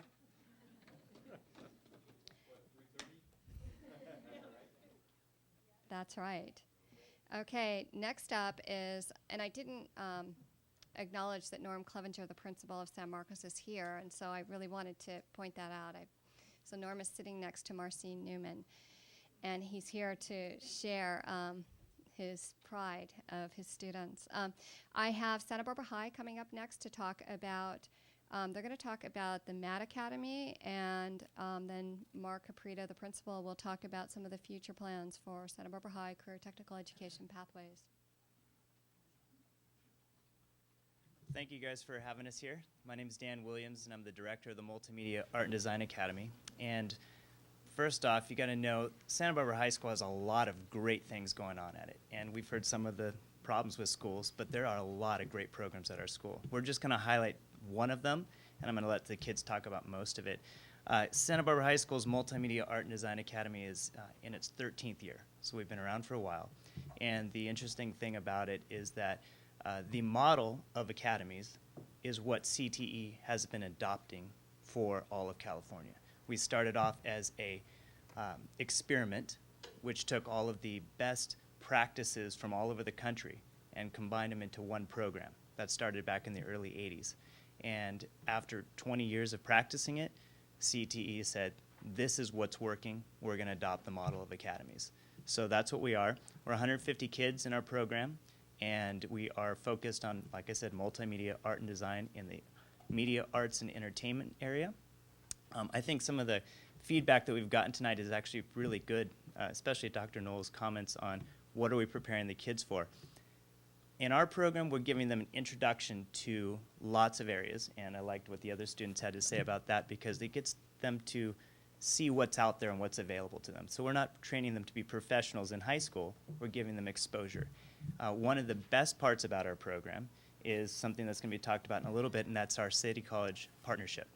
We have right now 6 different sections of courses, 6 different classes, 12 sections being offered of City College paid teachers in our program teaching our kids. The kids get college credit for that, and they graduate with enough credits to qualify as sophomores in college. So our students are actually leaving some of them and going directly into their sophomore year in college, which is a huge deal. So that's a cool thing that's going on. We're an academically integrated program. We're a school within a school, so our kids are in English, history, science within the academy. So those classes are being integrated with their multimedia courses. So we're not just teaching them to go out into the field and to get a job right away, although some of our kids have, and several of our kids have started businesses right out of the school. At our last Partners in Education meeting, we actually had a student who came back 10 years later, talked about how he is now running his own company and doing multimedia. So that's really cool as well. So we're training the kids to be the leaders of tomorrow. In order to do that, we need to get them not just learning at the school level, but actually getting out into the workplace and doing internships. I'm going to have Alicia talk about her internship. And we're also giving them leadership skills. We're taking them to Mexico, having them learn about other cultures for a global society.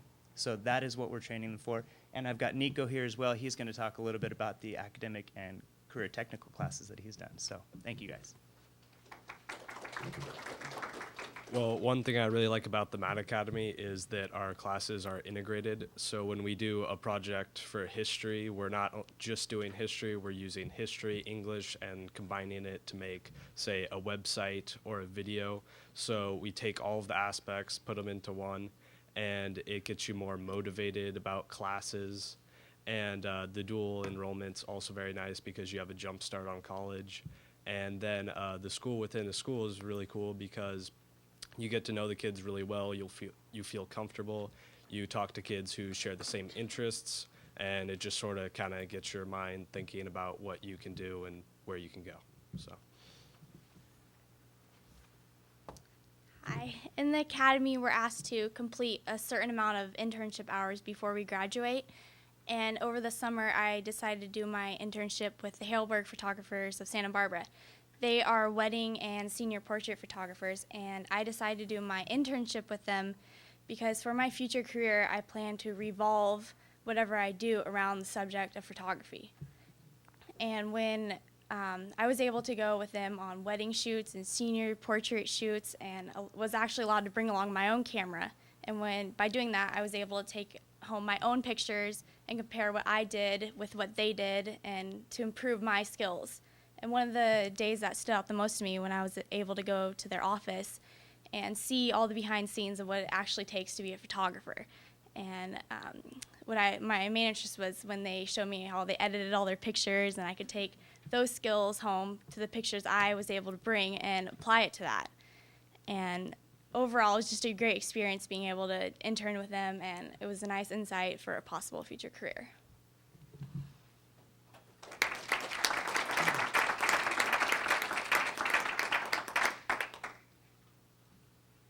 Thank you. I'd also like to introduce Michelle Humboldt, who wrote most of the plan that you have in front of you, and she is also from Santa Barbara High, and she's going to talk about the two other multimedia pathways that mirror the Matt Academy, but you don't have to be in the academy. So, Michelle Humboldt.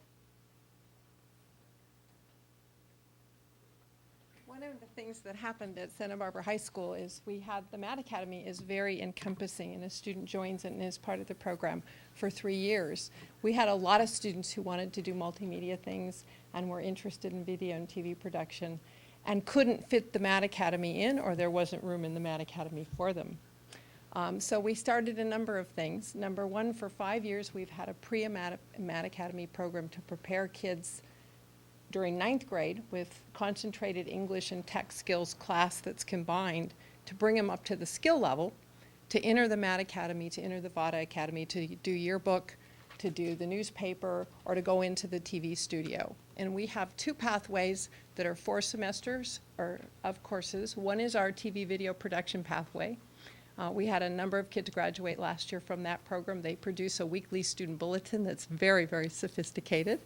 And then we have another group that's a multimedia pathway, 4 semester courses, all dual enrollment City College, where kids can take fewer classes, but also get a full exposure to multimedia, web design, animation, a little desktop publishing, all presentation skills. So those 2 pathways exist. If you look at our brochure that's on your table, you'll see the whole center part is our multimedia, including the Matt Academy and these other 2 pathways. In addition, the first level of the multimedia pathway can feed our ROP business program. And we have a lot of students who are involved in virtual enterprise and go through that whole ROP sequence of courses and into the business finance world. And our ROP leadership and City College people tonight will talk more about those programs and how that works. Santa Barbara High has a number of partial pathways. We have some classes that aren't fully developed into a pathway or don't have 4 full semester sequences. We also have a number of things in the planning stages that we hope to develop and expand. And I'm going to let Dr. Caprito talk to you for a few minutes about some of our plans for the future, some of the programs that we have, but they're developing. They're listed as things in the plan that are coming within the 5 years, but aren't fully functional today.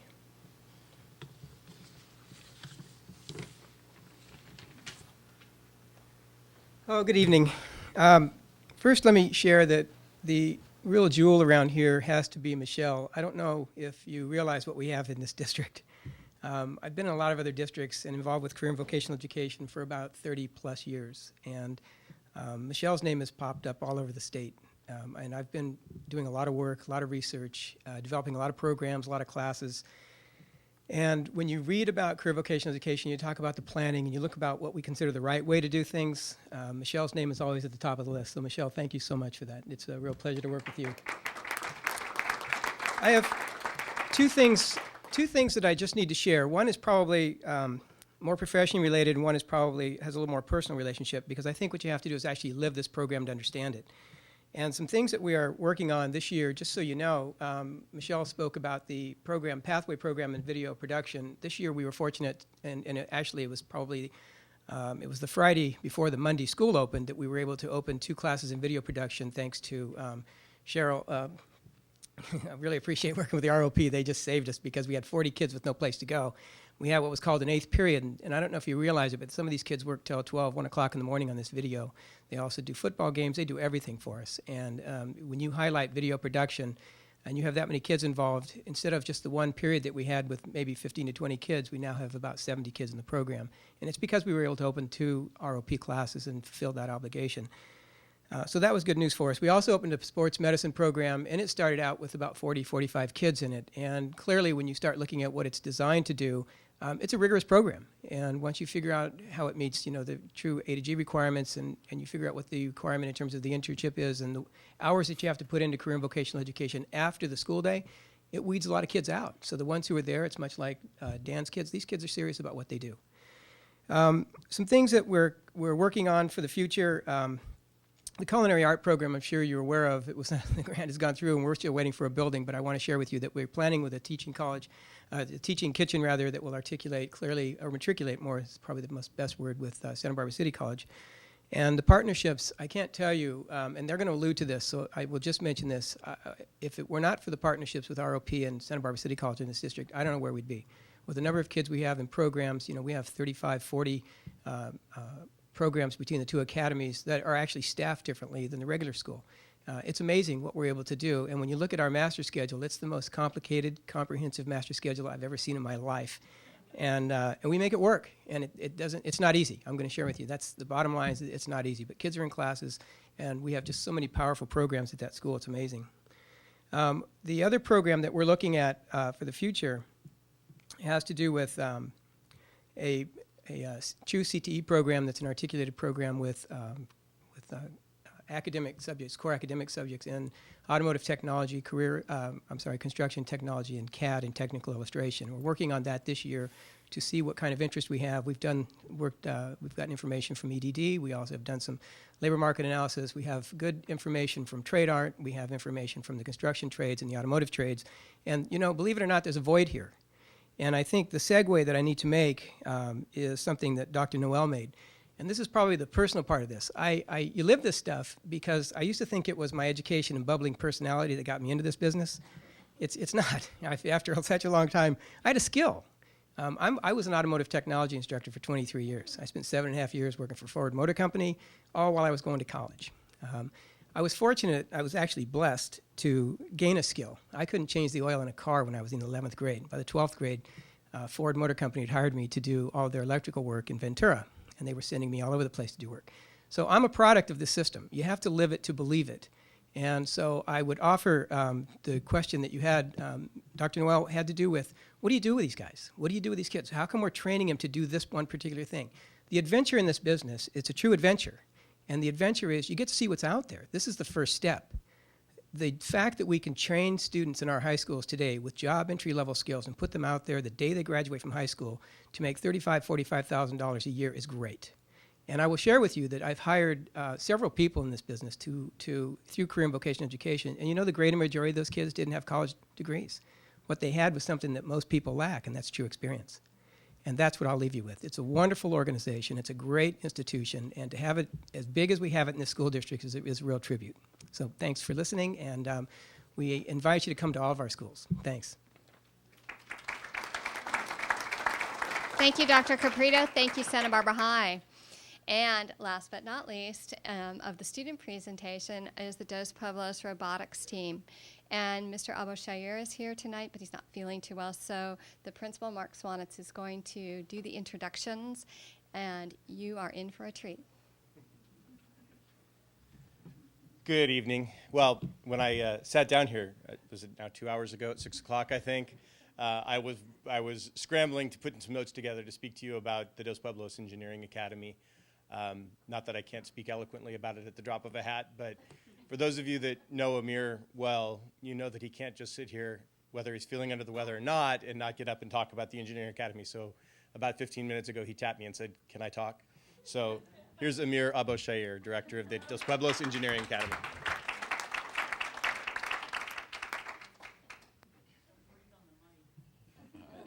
It's a headache, not an illness. So I told my students we were told we were going to present at 6:30, and it was 6 minutes, and we're going to be out of there 18 minutes later. And so now it's whoa. So yay. So anyway, so I'm going to just briefly. I more want to speak to just the career technical education. I think Mark spoke about it, and it's great. And what I really want to say is what I've seen as a teacher and coming from industry and coming into education, even going into industry with academic experience with not as much real life experience as I would have liked. And remembering, I recount this is a story I commonly tell, getting my first job after having a master's degree in mechanical engineering and sitting in my office and wondering why they were paying me because I didn't really feel like I knew how to do anything. That they wanted me to do. I had all this degree and all this experience. So what I'm actually trying to do, one of the things that I focus on with our engineering program is actually trying to give the students the skills that I think they're really going to need when they graduate from college that they're not getting in college because we still are focused so much on academic content.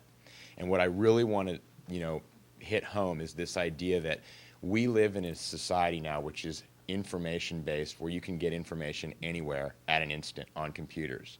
Teachers used to be responsible. They were the keepers of that information.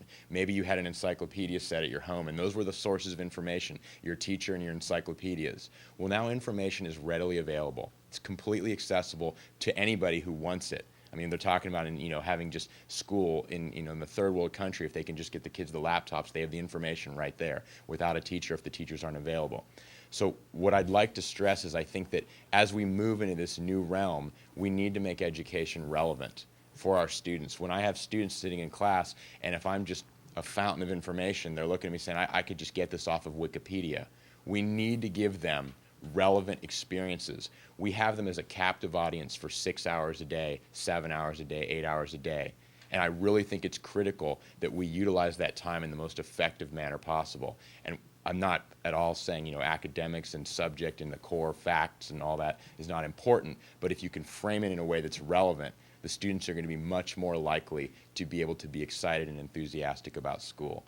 And I think the best way to sum that up is, I think talked about, students being there at 1 in the morning. Same thing, the robotics team. When the teacher is there at 2 or 3 in the morning and the students are there at 2 or 3 in the morning and we're sitting, ordering Domino's pizza and they're like, "Are you sure this isn't a prank call?" And we're working on some, project. I think and the kids are saying, "No, we don't want to go home. We have to finish this." That tells the story. I mean, normally students are sitting in the class watching the clock. When is this class going to be over? And if the attitude instead is, can we please stay longer? Can we work the 4-day President's Day weekend and maybe try to do it with 6 hours of sleep for the whole 4-day weekend, as unhealthy as that sounds? And the students are going to show you what the end product is. It's a real product. It's a real challenge that we do with the robotics, and we've presented here before. We've become increasingly successful, and they're going to talk about that. These students are on the robotics team this year. They haven't done the robot yet, so one of the things that we do that's different than a lot of other schools is we only do the robotics for their senior year. So we expose more students to this wonderful robotics competition that I've come across. And so they're going to talk about it, and they're going to talk about what last year's team did and talk about their experiences in the Engineering Academy. So thank you for your time.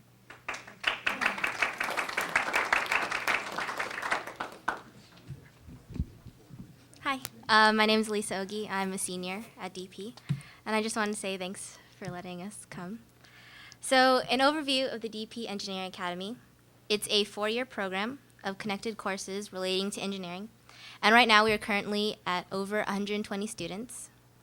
And something that's sort of important to me is that for the first time, we have 50-50 girls to boys ratio in the classes. So with the declining rate of girls in math and science, I think it's pretty impressive that we're so above the industry standard. We all start off in freshman physics, where we learn the fundamentals of physics, as well as learning some hands-on applications. And the year ends with a Rube Goldberg machine, where one domino on one side, we build some crazy things in the middle, and it connects to the next one.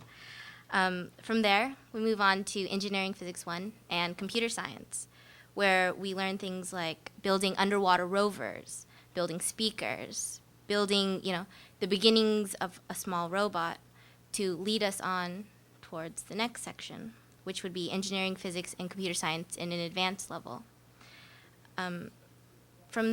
In those two classes, it's more theoretical. We learn the advanced concepts that we'll need as we lead into robotics.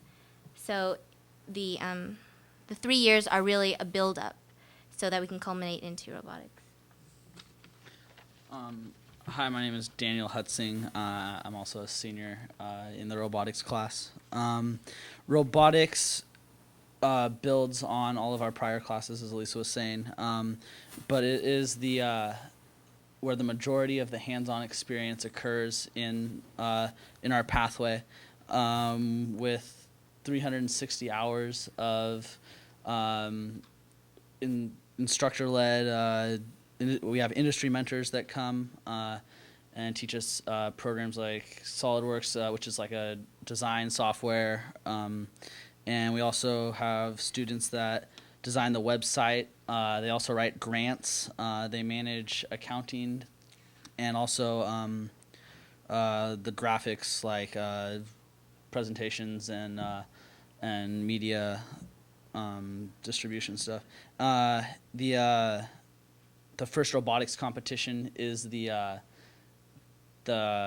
highlight of, well, not the highlight, but it's the culmination of all of these skills that we've learned in a variety of our other classes, as well as in robotics and advanced engineering, which is the class we take senior year, which has slides that Gabe was gonna. Also, hi, my name is Gabe Reeves-Corbett. I'm a senior in the Engineering Academy. Also, like Daniel was saying, in the robotics class, it culminates in this robotics competition, but there's so much more to that class. In the past few weeks, have been programming and working on the web page for our organization, and we have miniature in-house competitions with other robots. Elisa has been writing grants, and we've all been working with corporate mentors and that kind of stuff. So it's not just about this one competition, but it does culminate in that. So in 6 weeks, we design and build a robot. This is what last year's team did. Everything we build that goes on the robot is machined ourselves in this room. 90% of what goes on the robot is machined ourselves in this room. There's also a lot of instructor-led time in the class where we're not only running the organization, but we're working on this robotics competition. Everything is prototyped before it's put on to a real robot. So this is a prototype last year. The object of this game was to hold on to these balls. So they were working on different ways to do that. Here's a more advanced version of that prototype. This is a design that they ended up settling on for their final robot, and here it is in a prototype form. Here's a picture of some students in the machine shop working on parts that will be eventually on the robot, and some more pictures of that. Here are some students working on the drivetrain and the electronics of the robot. They're working on the prototype robot right now. Here is a computer-aided design drawing of the robot. It's done in 3D modeling software, so every single piece of equipment that is on the robot is drawn in the computer, just as is done in industry, so that you know what you're doing and you don't build something and find that it doesn't fit. It's the same thing that's done in industry. Here's the finished prototype robot. You can see it looks very similar to the CAD drawing, which is good. And and here's the final product, and it's black and it looks good. And this is a picture of it in the competition. So next, I believe, is here's a picture of it holding the ball in the competition. Next is a video of the competition. There's one more? Okay. Also, we have a pit area at the competition where you can work on and fix your robot during the off time. Here's another picture of that. Last year's team won the San Diego Regional. Here's a picture of them right after they won it. And next is a video of a competition. I'll kind of give you a play-by-play of what's happening and what the goal is. Just to refresh, the robot is built in 6 weeks. In 6 weeks. So the idea, there's a... time we get what the game is. There are 3-on-3 alliances. There's a red alliance and a blue alliance. The idea is to move around the track. You score points just for going around. You also have to pick these blue and red balls up off of what's called the overpass and then throw them over the overpass as you go around the track to score more points. Our robot is right there. Where is it? It's knocking the blue ball off. It's with its forklift, and then it'll go and pick it up, and it'll drive around the track, and it'll throw it over that overpass again.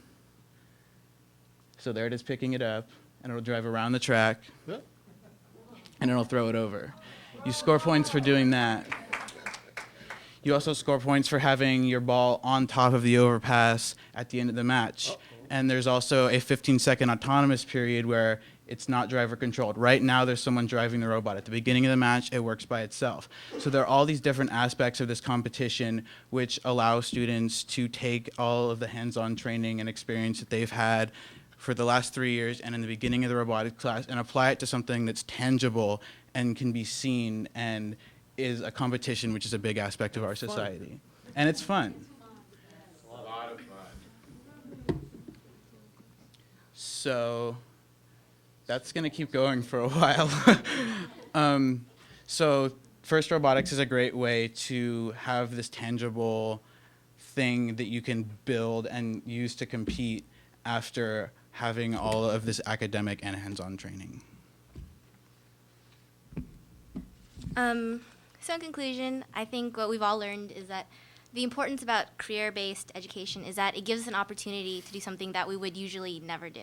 Personally, I have never used drafting software before. I've never, built very much before. So this just gives me and everyone else in, the academy a chance to really get involved in not just an occupation, but an education that we normally would not be involved in. And I think that's really the most important part about it.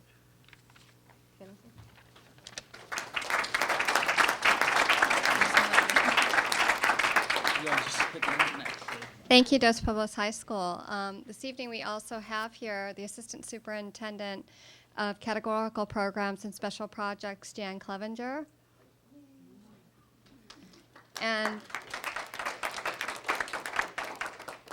here to speak on ROP is the Director of ROP, Cheryl Malone, and also the Dean of Dual Enrollment, Dean Hollums. Good evening. Thank you. Aren't those kids amazing? I have to add two more things about the engineering. If you ever go see the competition, bring your earplugs. It's really fun and exciting. And the second thing is, I think we need a sign-up sheet, because when I visited them one evening at 7 or 8 o'clock at night, someone was bringing them dinner. One of the parents was cooking them all dinner. And I said, oh, how come you guys have never asked me? We need a sign-up sheet if you're going to be working there till midnight, So we'll start a sign-up sheet. Anyway, I'm Cheryl Malone. I want to give you some little factoids about ROP, because those are our district students, those are our ROP students, and those are our SBCC students. And Diane and I wanted to stand here as a united front to tell you how proud we are to be partners with the district. And I don't separate out ROP, even though, I have to when I do my job, but I really see it as it's all infused in our district, and I just love it, and this gets me so excited to see these wonderful things that are happening. So briefly, since 1974, ROP has offered CTE courses, career and technical ed. We now have 46 sections during the semester in Santa Barbara. So, right now, 46 sections. Many ROPs throughout the state have regional centers, such as Ventura, where students are bused in for certain programs. You'll have a regional center, and they'll have their programs there. But here in Santa Barbara, we hold it at all of our high schools, so it has a different feel than it does in some communities. It makes it a little more seamless education for the students. Last year, we served 1,400 students, which translates to 2,400 if you count students that are in several courses. 50% of our courses now are dual credit. So some people, it's a misnomer. Some people say, well, is it dual credit, SBCC, or ROP? It can be both. So don't ever feel like, oh, it's one or the other, because Diane and I are working real hard to make sure whenever it can be both, it's both. Our last placement report in ROP on graduates indicated that 87% were entering post-secondary, training, military, or working. And of that 87%, 66% went on to post-secondary education or training, leading to certification or a 2-year or 4-year degree. So when you hear people say, oh, that's occupational, oh, we want our kids to go to college. Hello, we do too. So we're training them, just like Amir said, it's not just the core academics, it's everything. How did I get to where I am? I was a home ec teacher, and I was a really high level achiever and graduated with honors. Well, that didn't take away from learning anything at an occupational level. So, when you are educated through the system and see it that way, it does give you a different slant. ROP here in Santa Barbara has always acted as the first responder in matters concerned with development and growth of CTE programs. And we provide the bulk of what you call the concentrator and the capstone classes in our district. Let's see, some of the, well, I'm not going to repeat the programs that you've seen here tonight, but our courses focus on the development and application of skill sets required for students as well to be employed in our local businesses and industries. And when we say that, employed in the local businesses and industries, it may mean right out of high school, it may mean that they continue on at our local schools, or it may mean that they go away, but then they get those skills and they come back and can work in these industries and make good money and afford to live here. Our ROP infuses more than $1 million a year into our local education. So last year, I had my secretary break down everything that we spent last year, and it was almost $1,100,000 that went directly to teachers' salaries, guidance advisors, books, equipment, teacher conferences, things like hazardous waste disposal that we have to do for our auto programs, laundry and cleaning for auto, uniforms, and restaurant, and maintenance of equipment, and buying things like this wonderful document camera that we have in our allied health, so they can show pictures of anatomy and things like that that are current technology for the students. ROP, along with our district administrators, I'm happy to say that I have wonderful relationships with all of the principals, and I'm going to be meeting for the first time junior high principals. This is my second year in this position, so I'm still getting to know a lot of people. So I have a meeting this week with junior high principals so that we can get this down to the junior high level, like you were seeing from our one student tonight.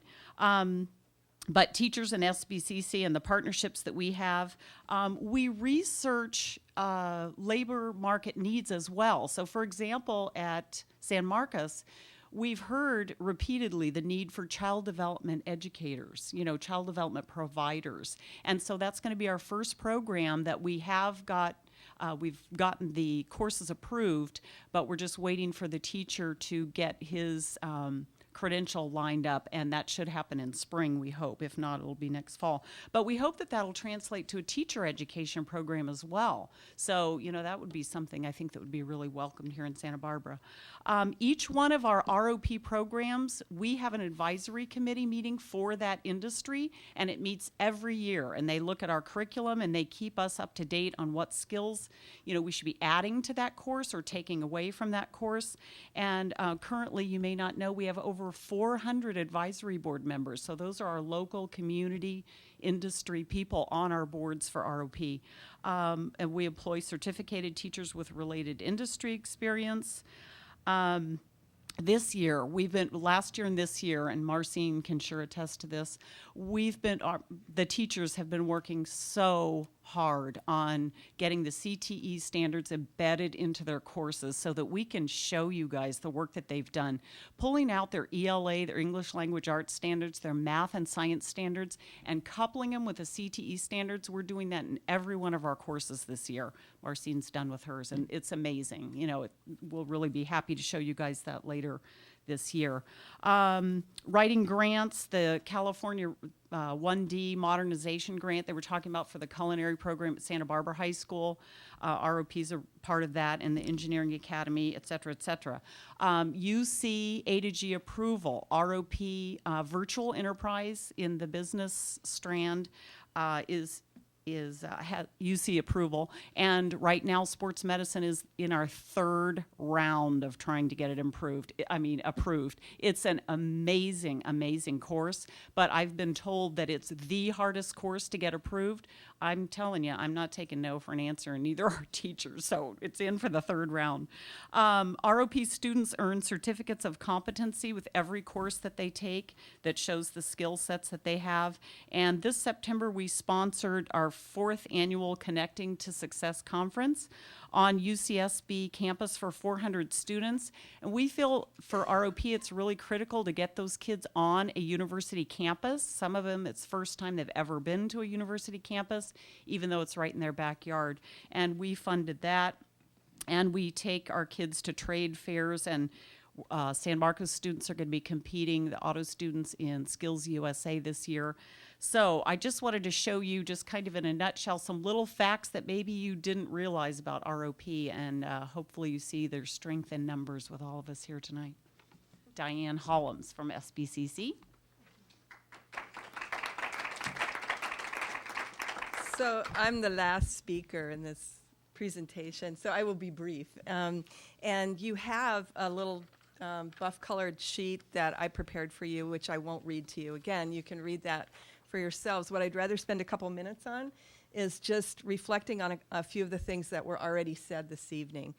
Dr. Sarver started off tonight by talking about dual enrollment, and he gave you some pretty big numbers that continue to remain. So 1,800 to 2,000 K-12 students enrolled at Santa Barbara City College every semester. That's pretty incredible. And 85 to 110 college sections offered on your high school campuses, and that includes carpentry as well, every semester. So we've grown, and we've grown because of the partnerships, like Cheryl was talking about, and partnerships with all the high schools. So we feel like, from our college, definitely like part of your family. So we're happy and proud to do that. Just a couple of other quick reflections. San Marcos High School Health Careers Academy, CNA, you had the CNA group present this evening. Those students take the certification exam at the end of their CNA class. They always have like this 100% pass ratio of that test, and they actually march in our Santa Barbara City College commencement because they are eligible to do that because they've passed the certification exam. We have a special reception for them after commencement every May, and that's just a real privilege. Also, regarding Health Careers Academy, the college has a healthcare interpreting program that is new. It's actually a skills competency award of 5 classes in healthcare interpreting, which is another thing that we're talking to Marcine about and San Marcos, to just give another avenue, if you will, on that pathway for our students. And earlier I was talking to Mrs. Keynes, the La Cumbre Junior High School principal, and her students, lots of them are bilingual, and she seemed to have a lot of interest in that. So we'll be talking to you all more about that. Been working with Dan Williams and the MAD Academy at Santa Barbara High School for 10 years. I thought he started it, but then he said it's been around for 13 years. So we have worked together very closely on that. Virtual Enterprise, ROP students. You'll see on your handout that I made for you a listing about 3 grants that we have. One is from a private foundation, the James Irvine Foundation. The other 2 are from the state of California, the Community College Chancellor's Office. All 3 of these grants focus on high school connections. And the monies from these grants, which flow through the community college, actually flow right down to the high school level. I personally, in the hot sun, stood out with movers that we had to hire to deliver $45,000 worth of CTE college textbooks to ROP classes. and a couple of other CTE non-ROP classes this fall. You know, we got those all delivered. That was from the Irvine grant. So the other thing that these grants will provide are written literature about these pathways that'll go down to middle schools and high school students, so they will know exactly what to take and what pathway they're on all the way through community college and even beyond. Last thing to share with you is that even tonight, while we're here, there's an event going on at the college sponsored by our Scheinfeld Program for Entrepreneurship and Innovation. Your virtual enterprise students have all been invited. I believe even all the CTE students have been invited to go to that. It's Yvonne Chenard, who started Patagonia, gave a guest lecture tonight. Right now he's probably signing book copies and everybody's having refreshments. But we partner with the high schools for events like that. So the rest of what I have you can read on your sheet. You've been very patient. We've heard great presentations from the high schools and from the students, and Santa Barbara City College is thrilled to be a partner with you.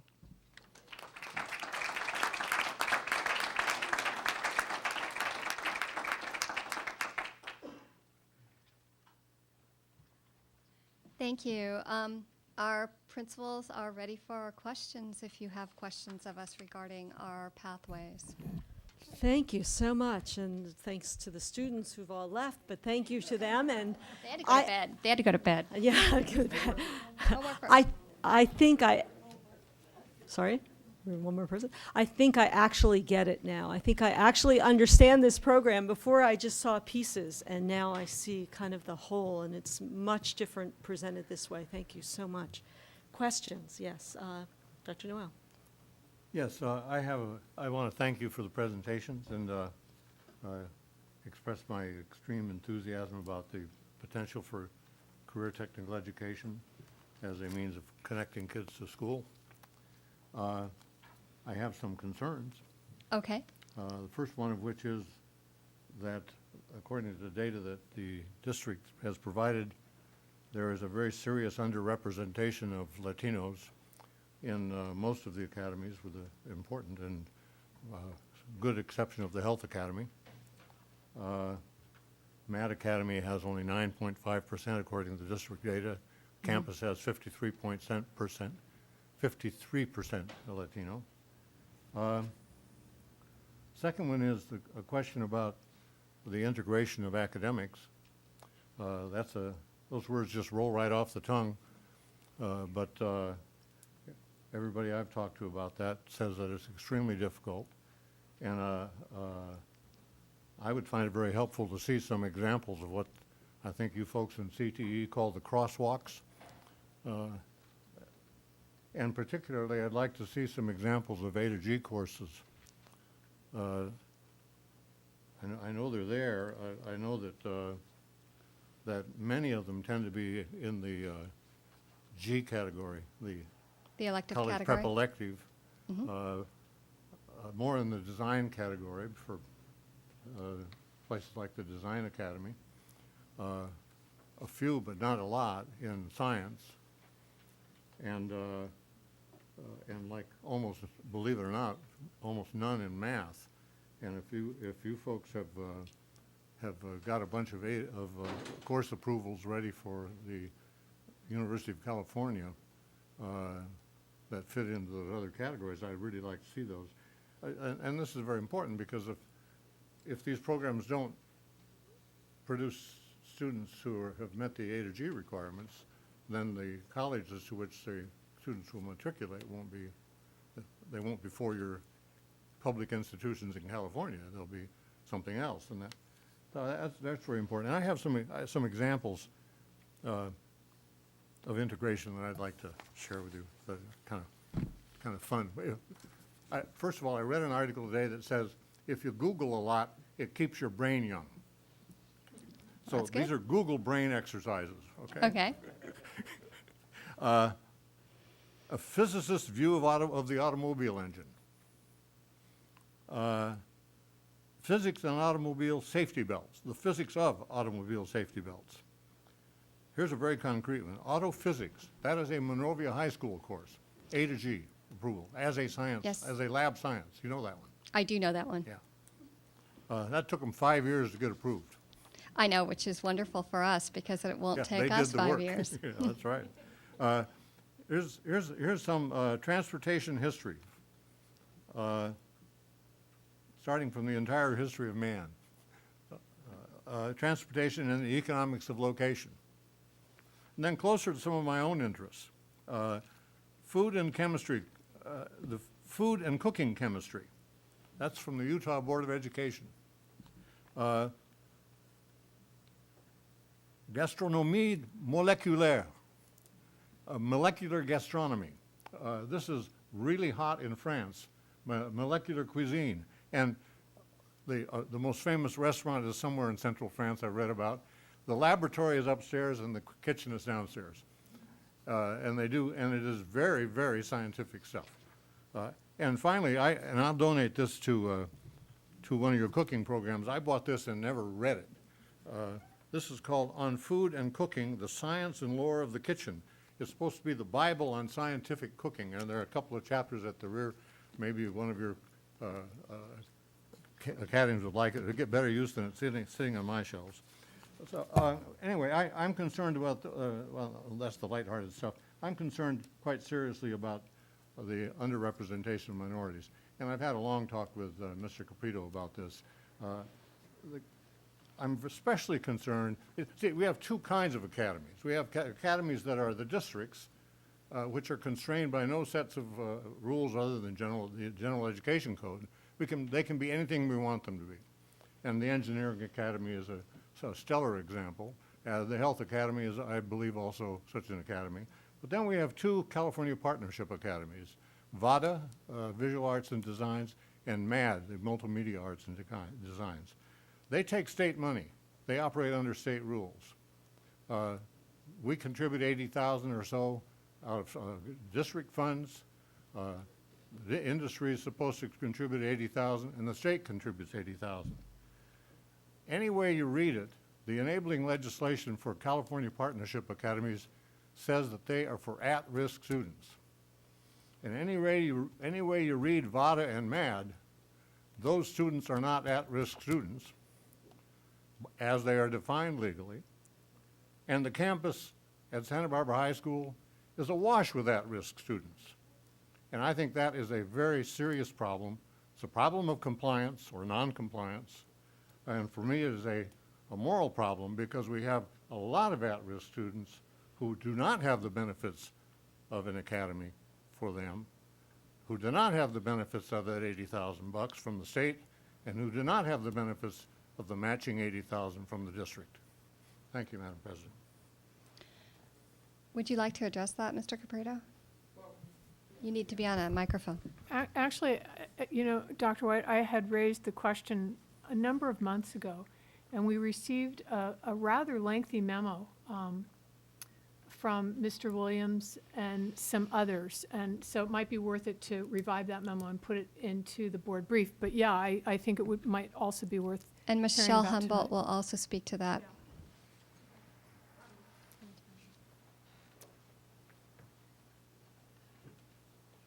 Your concern is well expressed. We are aware also. I currently, and have in the past. I'm having a little trouble hearing you. I'll get closer. I am right now working with a group of students, as are two teachers in VADA and in English. I have an English partnership teacher, Carolyn Callahan, and we have a group of Hispanic students that are in a class where I teach a tech class and she teaches English, and we collaborate on projects, and we're trying to advance their skills and get them ready for participation in academies. Our VADA group is doing the same thing with two groups of students. So that's about 80 students total that we have in that program right now. They're 9th grade classes, and the focus is on raising the academic skills and the academic scores and performance to where the students will succeed in the higher rigorous academic environments in the academies.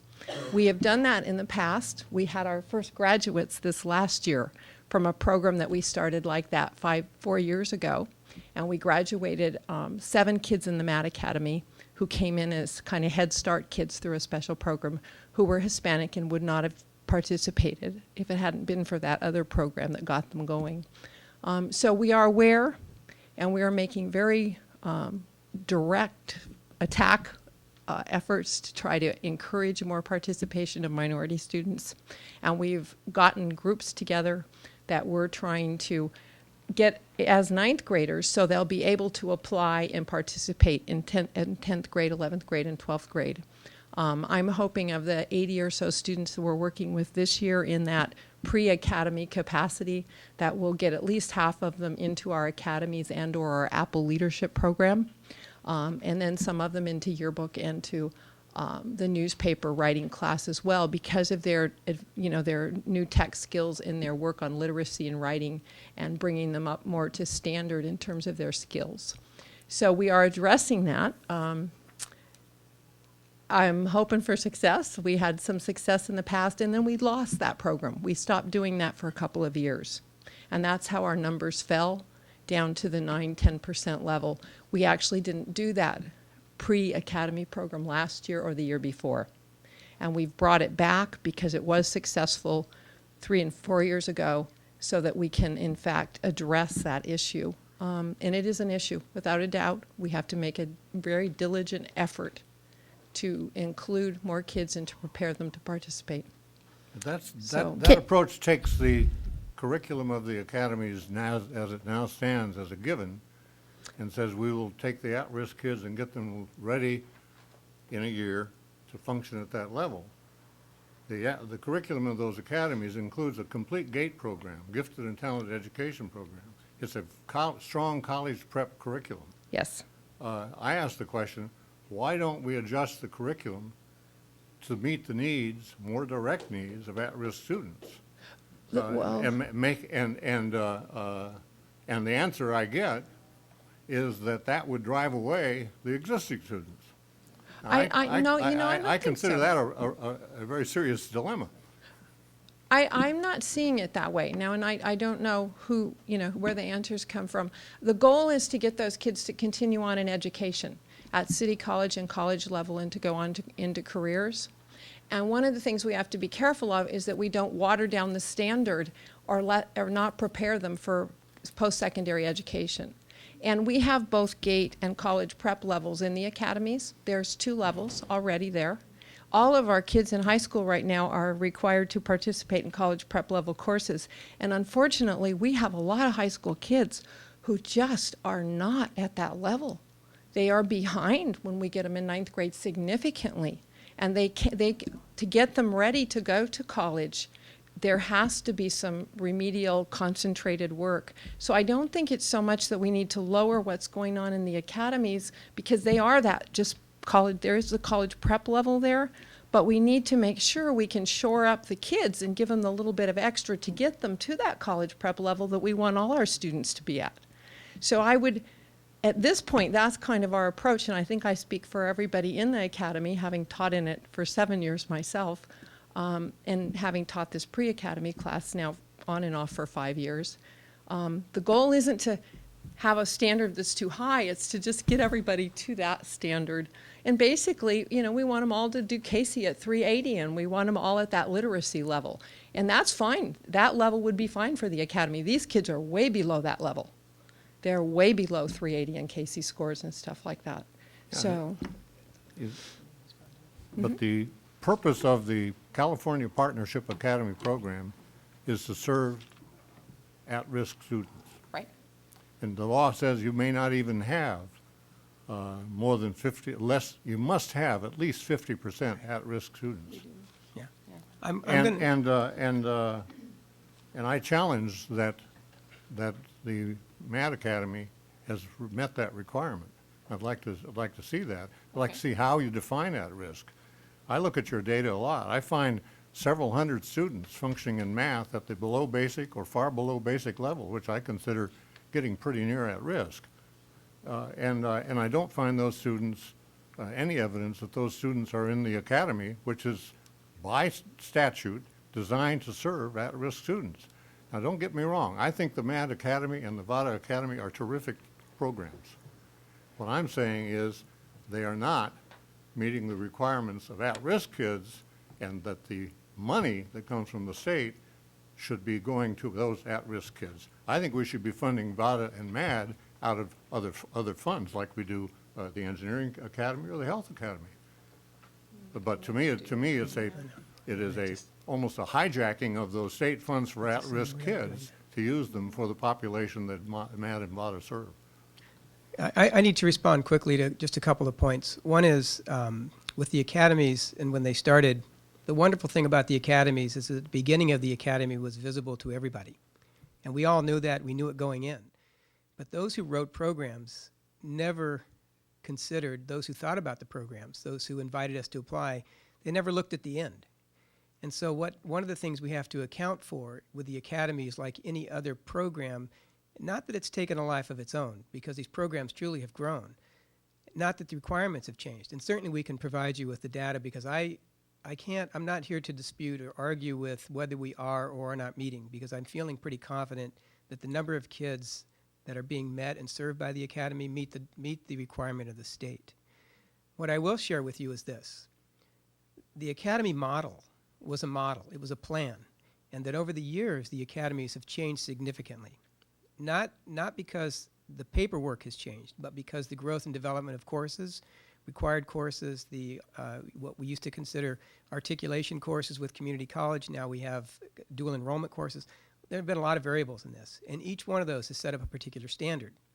So not only has the language not changed to adjust to the standard, which I think is something everybody has to remember, we're in a situation today where we're teaching for jobs that are of this century that don't exist yet, and we're still doing it with standards that haven't been changed in 10 years.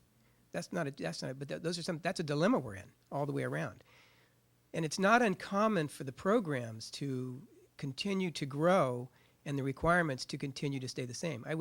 I would really argue that the language in the academy has not changed significantly since the beginning of the academy. Now, having said all of that, and I apologize for belaboring the issue, the important thing for us is that we do have several things that we are doing. First of all, the dual class that Michelle is teaching with English is one way to satisfy underrepresented students. Second, we see our scores. The underrepresented students, unfortunately, there's not a tremendous abundance of them. The ones that are there are performing. They're not performing well. We know that. Second, thing that we've done is we are mandating illiteracy. They are not doing well. They're not doing well. Having said that, they took about a 40-point jump in their API this year alone. So they did better this year than they did the year before. Much better. We're gaining, I think, not in leaps and bounds, but we're catching up with a lot of these kids. There are a lot of variables around these students, but the ones that we're working with, one of the major goals of our school right now has to do with literacy, and we call it literacy in math and science, or math and English language arts, but we're talking about a language for every one of the courses that we teach. Their ability to understand the language is critical, which is why we're having a pre-class for a lot of things that we have to have, just to get them to a point where they can really compete in those classes and do well and feel successful about it. Because the one thing that we have found out is that when we immerse some of these students in this class, their level of success is diminished so considerably they don't want to come back. And that's a risk we can't take. So we're going to front load this. We're going to go slow to go fast. But I will be happy to get you the data that I think is going to support the requirement. And I think the interpretation of at risk we can talk about, but I think we have to go back. But I will be happy to provide you with the data. Can I follow up on this question, not specifically to Dr. Caprito, because I think even when we're using district funds and not categorical funds, we ought to be striving to achieve representation in our program. So I actually have a question for Mr. Swanitz, and that is, the Engineering Academy also doesn't have a large representation of Latino students in it, and I would like to hear, because that has been one of our stellar programs. We highlight it all the time in the district, and I'm always concerned that our Latino students don't seem to be accessing it very, very well. So I'm wondering what kind of plan you have, or if you've discussed this about how to do more outreach and how to bring more Latino students into that program. We have a couple of things. First of all, as you heard from Elisa tonight, we do concern ourselves with the demographics of the engineering program and have made great efforts to try to balance it according to gender. We would also like to balance it also with regard to ethnicity.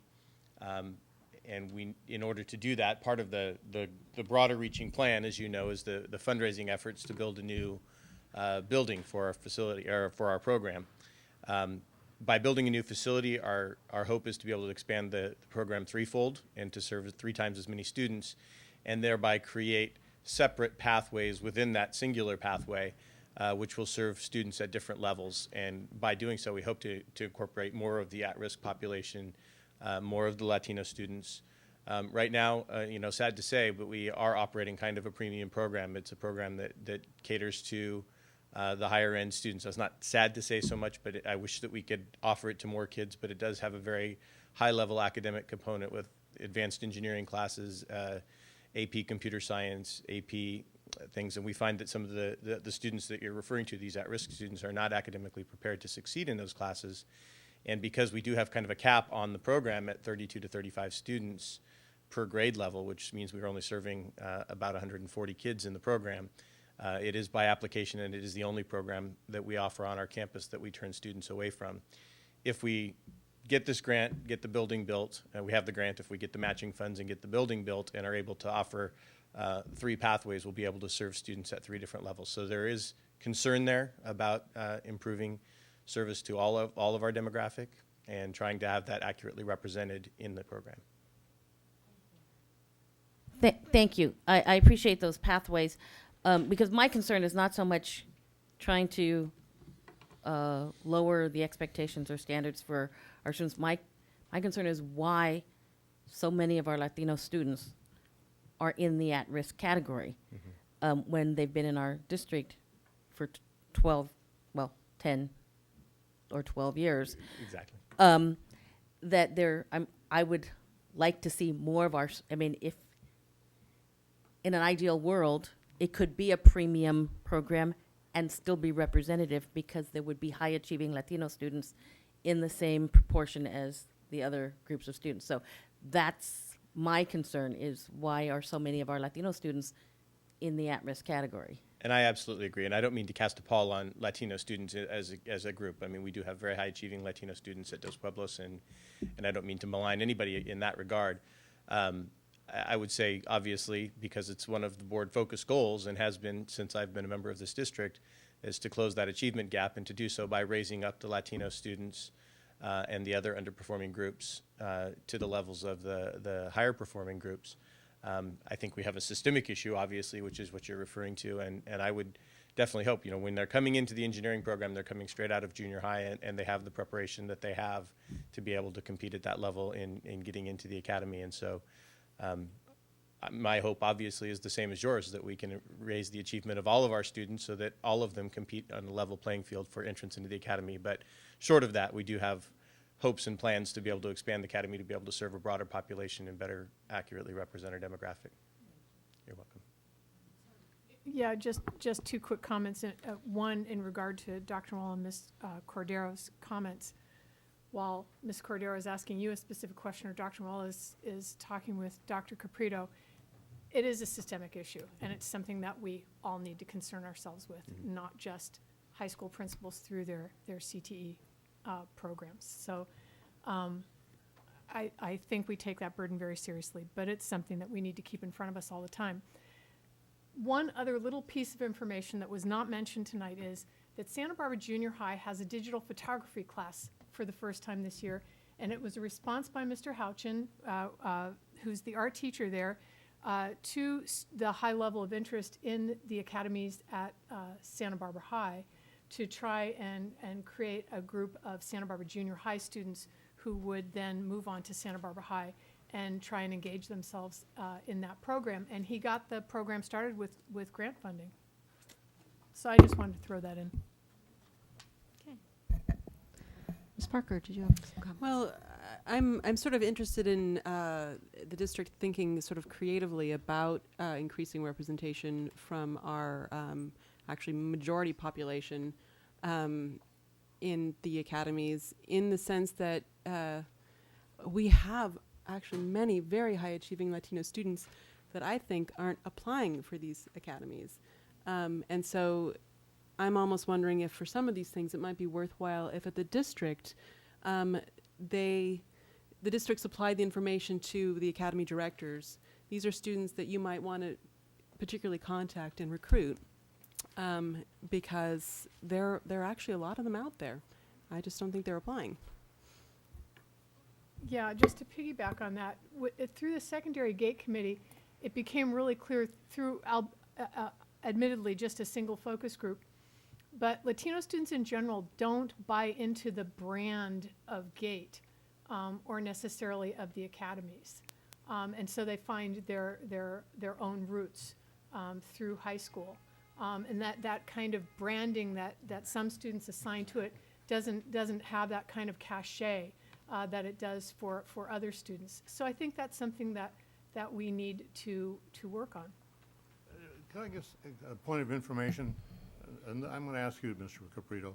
I have had constituents tell me that that the Mad Academy sends out a letter every year asking for a couple $1,000 donation from parents. Is there any truth to that, or is that just a baseless rumor?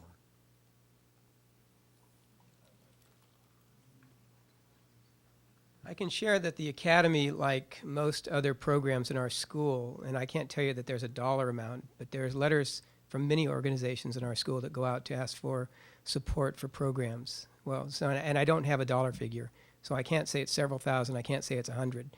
But I know it would not be uncommon for a letter of support or monetary support of some type to go out to the parents. Is there anyone here from that academy still that could answer that question? I mean, it's sort of a yes or no question, isn't it? Michelle can answer it.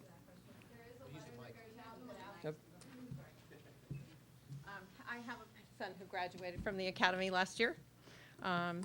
There is a letter that goes out to parents from the academy board that asks parents if they can to donate, and it gives an estimate of what the field trips and the extra supplies and materials and some of the things cost above the state grant in terms of provision for expenses. There is a huge parent board that raises phenomenal amount of money to support the activities and equipment and standards of the academy.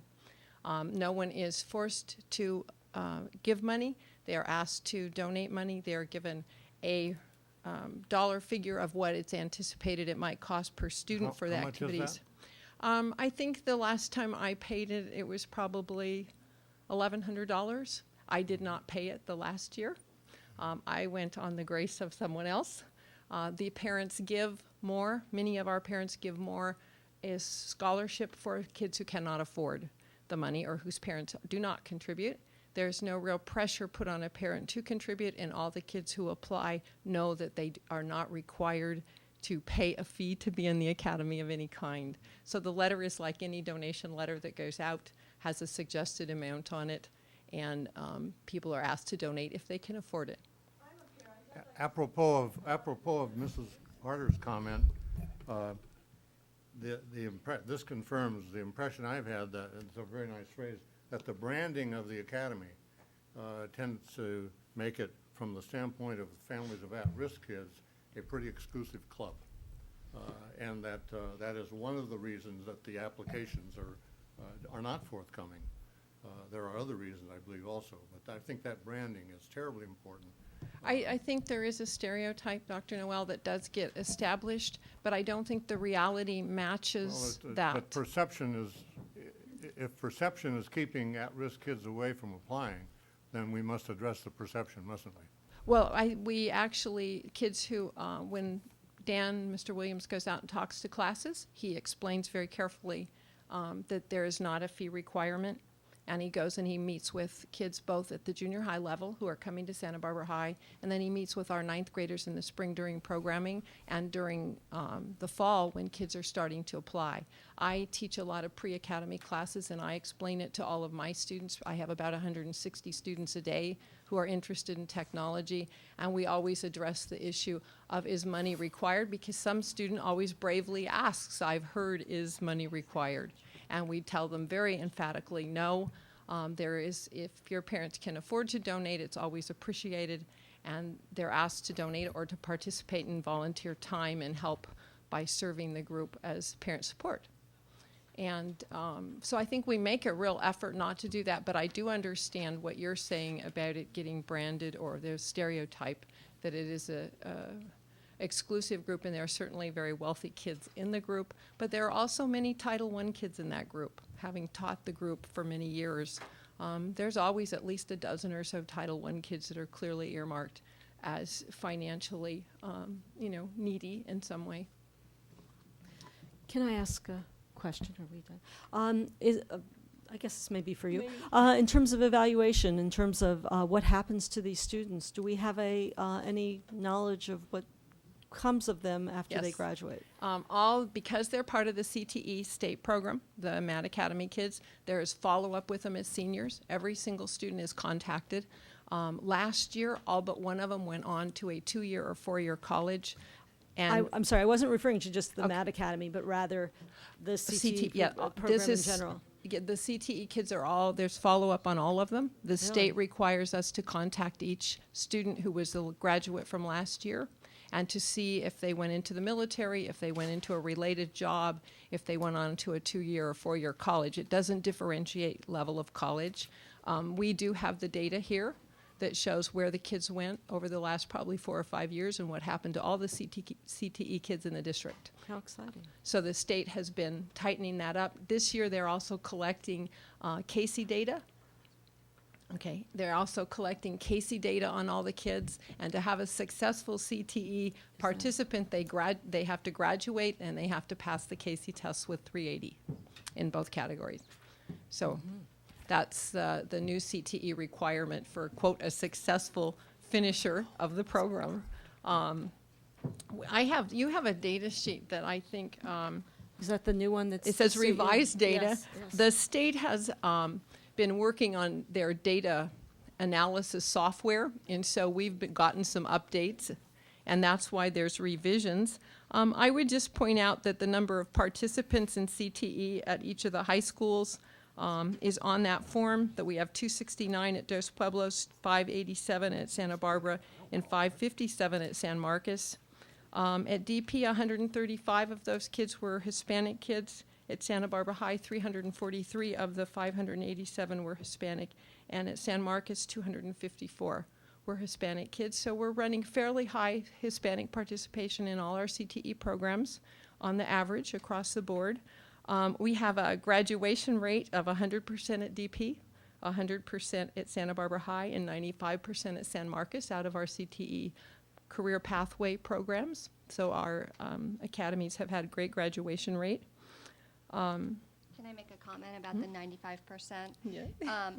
At San Marcos, the reason that it's 95% is that their students are on the block schedule, and so they complete the pathway before they're seniors, and we're dinged for that in our data that we send to the state. So the state, when we have to write a plan for remediating that, we explain our block schedule, and it's fine. So the 95% is not reflective of any difference between the high school. It's a reflection of the block schedule. And doing too well. Getting it out early. May I comment? This is an initial reading of the plan. We'll be bringing this back to you for your approval. Okay. I had two more general statements, if I may, please. I think it would be very, very helpful. I don't know whether anyone noticed or not, but you can't find anywhere short of Dr. Hayden's office disaggregated data on the performance measures for members of academies. I got that right? Okay. So we have no measure of how well they're doing. We have a report they write every year that says they're doing well, but we don't have any independent measure, okay? One side of the equation.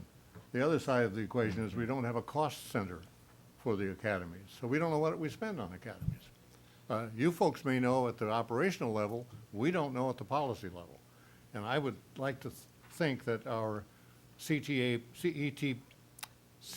plan writ large, not just what it takes to comply with Perkins 4, that would include some steps toward greater accountability, costs, benefits. I believe we're collecting cost information for you. Great. Well, I'd like to just end this on a positive note because I think some of the things we're looking at and kind of digging into in terms of the academies are things that we are frustrated with across the district. It's not really just the academies. It's all of our programs, and it's especially any of the special programs that we have. So I certainly don't want to give the impression that the academies and also more generally the CTE is doing anything different than really what the rest of our district is struggling with. And on the other hand, I think the academies and the CTE classes are doing some wonderful things to engage our students. So I'd really like to get us back to the sort of the positive side of what career technical education is all about, because we can continue. I hope that we will continue to struggle with those areas that need to be improved. But in many ways, we are doing some wonderful things for our students with these programs. And we do have public comment. We have 5 speakers. I will call your names and give you 3 minutes. Yep. Kate Smith, followed by Lane Wheeler, followed by Jackie Inda. I have solutions to your problems and I have answers to your questions. Because CTE, Pathways, ROP, and dual enrollment are the schools of our dreams. This is the school methodology and curriculum. It's cross-curriculum. That's the answer to your questions about the core standards and curriculums, Dr. Noel. The methodology is called hands-on experiential. It's a smaller learning community. This was all put forth by John Dewey 100 years ago, and then there was a 7-year window in the 70s, and they wrote a report called We Can Think Our Way Out of a Box. The old school is the box that you are beating the kids over the head with, and you are sending the Hispanic children because they don't feel like sitting in a little room listening to a teacher who's trying to impart knowledge, which they could get on the web, anything. The information age now is here, and you insist on placing the kids in a box for 45 minutes where the teacher lectures and pours in knowledge. That was the conventional old school method. It is no longer valid. What you have just seen is called the new school paradigm. And I'd like to suggest to the board that Dr. Sarvis be terminated and that Christine White be placed as the superintendent to lead this district into a new school paradigm that would give the students the education they need and deserve. It's called democratic education, which has engaged relevant and socially conscious curriculum in a cooperative and supportive environment. I want you to know I spent 6 hours waiting to talk about the truancy program at the Board of Supervisors, and there is a class action lawsuit coming to this district, and I do not want to serve on this board because you are doomed for what you're doing to the Hispanic students. You dare say, how can we get them into these programs? And then you dare throw them into the school to prison pipeline. You do not look at the symptoms that they're exhibiting by truancy, by law, state and federal laws, IDEA and ADA. You have to figure out why they don't want to come to school, and you don't have to be a rocket scientist to know. All you have to do is be a compassionate educator, and you have seen them in these rooms. They will tell you why there is an achievement gap. And I'd like to record that Laura Malakoff, the president, is smirking at me. Lane Wheeler, followed by Jackie Inda, followed by Brenda Lopez. Thank you, Lane, very much. Thank you, Lane. That concludes my remarks. Actually, I do have something to say. Lane Wheeler, Santa Barbara Teachers Association, and I would like to thank Marcy Newman particularly, she has had one of my children is in that class now and is doing great, and one of my older children has succeeded in that program and is at San Diego State and studying kinesiology. So I think there's a real true path to college from those programs. And looking at the list of the advisory board, I think there's been a great partnership outreach to the community in large and to the administrative community within the Santa Barbara School District.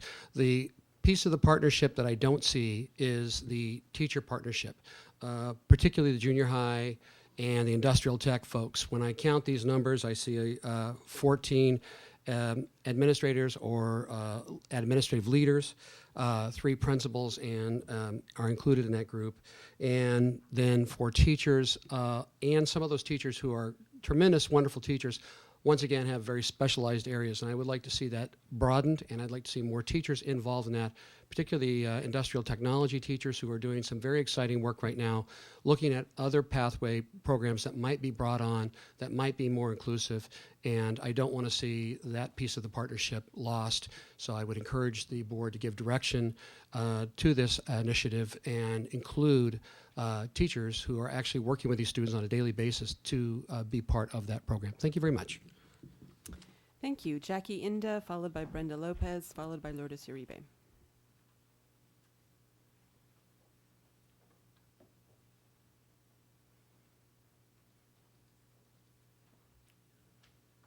Hello. Gotta adjust this. I think that I'm going to be very brief.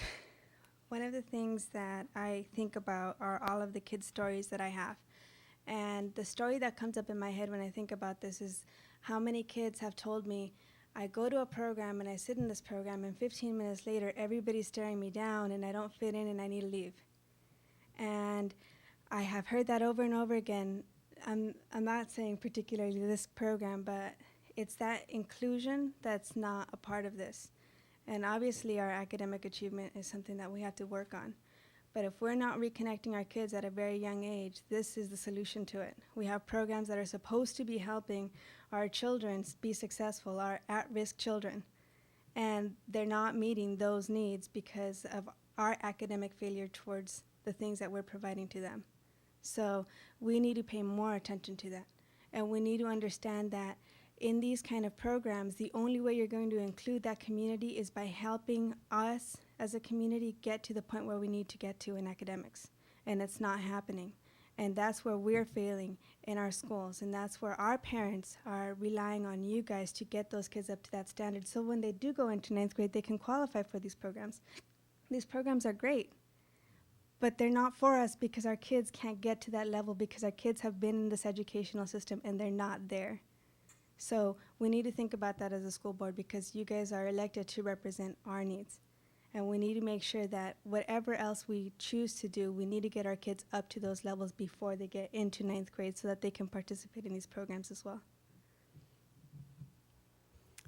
Thank you. Brenda Lopez, followed by Lourdes Uribe. Well, Brenda Lopez, and I'm here to speak out for Esperanza. I was actually here for the F1. I was never here for E1, but after hearing, what was said today, I just wanted to tell you I'm a single mom with 3 kids. I'm always looking out, trying to figure out, ways for my kids to be placed in different programs. I never heard about this when my son goes to DP, and just to see how they walked out without trying to listen to a parent, just to listen. Somebody said, well, how can we get those 9th graders or those 8th graders to participate if they're really behind? Well, guess what? Call me up. Tell me my child is behind, and we'll talk about what we should be working so my child could get into those programs. But by watching them walked out,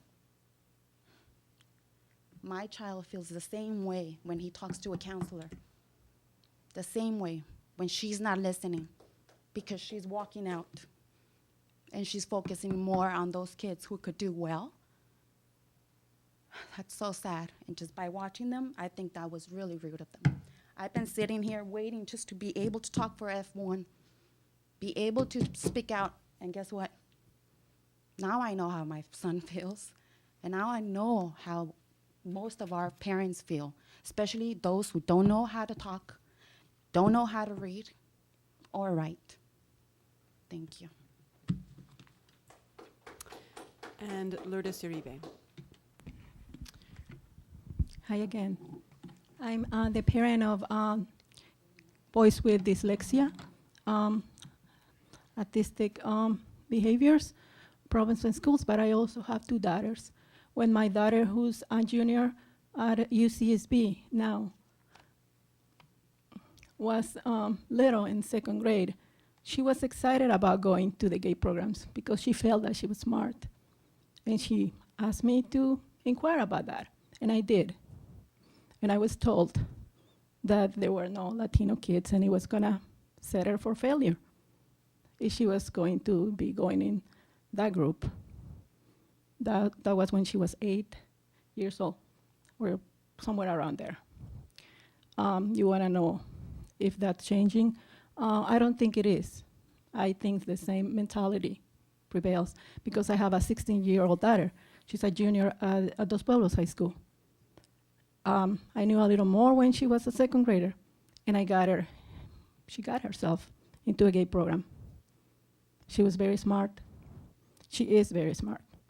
But she didn't feel welcome with those different kids, white kids, English-speaking kids, rich kids that were not as smart as she was, but they were in GATE.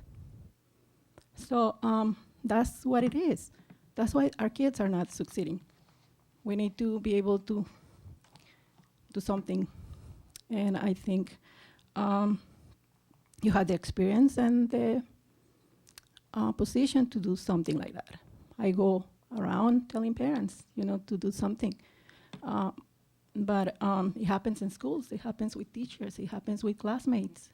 We are not welcome. They're trying to get rid of us with the INS. We don't want us here. There's many ways that they're trying to get rid of us, through the truancy program. If we don't want to go back where we came from, through the educational system, they're working really hard to get us. Thank you very much. Thank you. Okay. Any other comments before we move on? Yes. I have a request. Yeah, a request for a quick break, but I want to Yes, acknowledge yes. that the next three items have people sitting in the I audience know, who've that's been why sitting I'm- here for a long time waiting to address them. So if we could have a quick break and then get on to E2 and F1 and 2. Exactly where I was going. I was going to apologize first that we were so late. We were way behind schedule. Did you want to make a comment? My request is that I would like to see the copies of the letters that are used to solicit funds for all of the academies. And if we were going to do that, I have to say that we have other schools that do that as well. I think at least 1 or 2 and maybe 3 elementary schools and maybe other academies. So a GATE program in general, that kind of thing. So we might want to put that all together.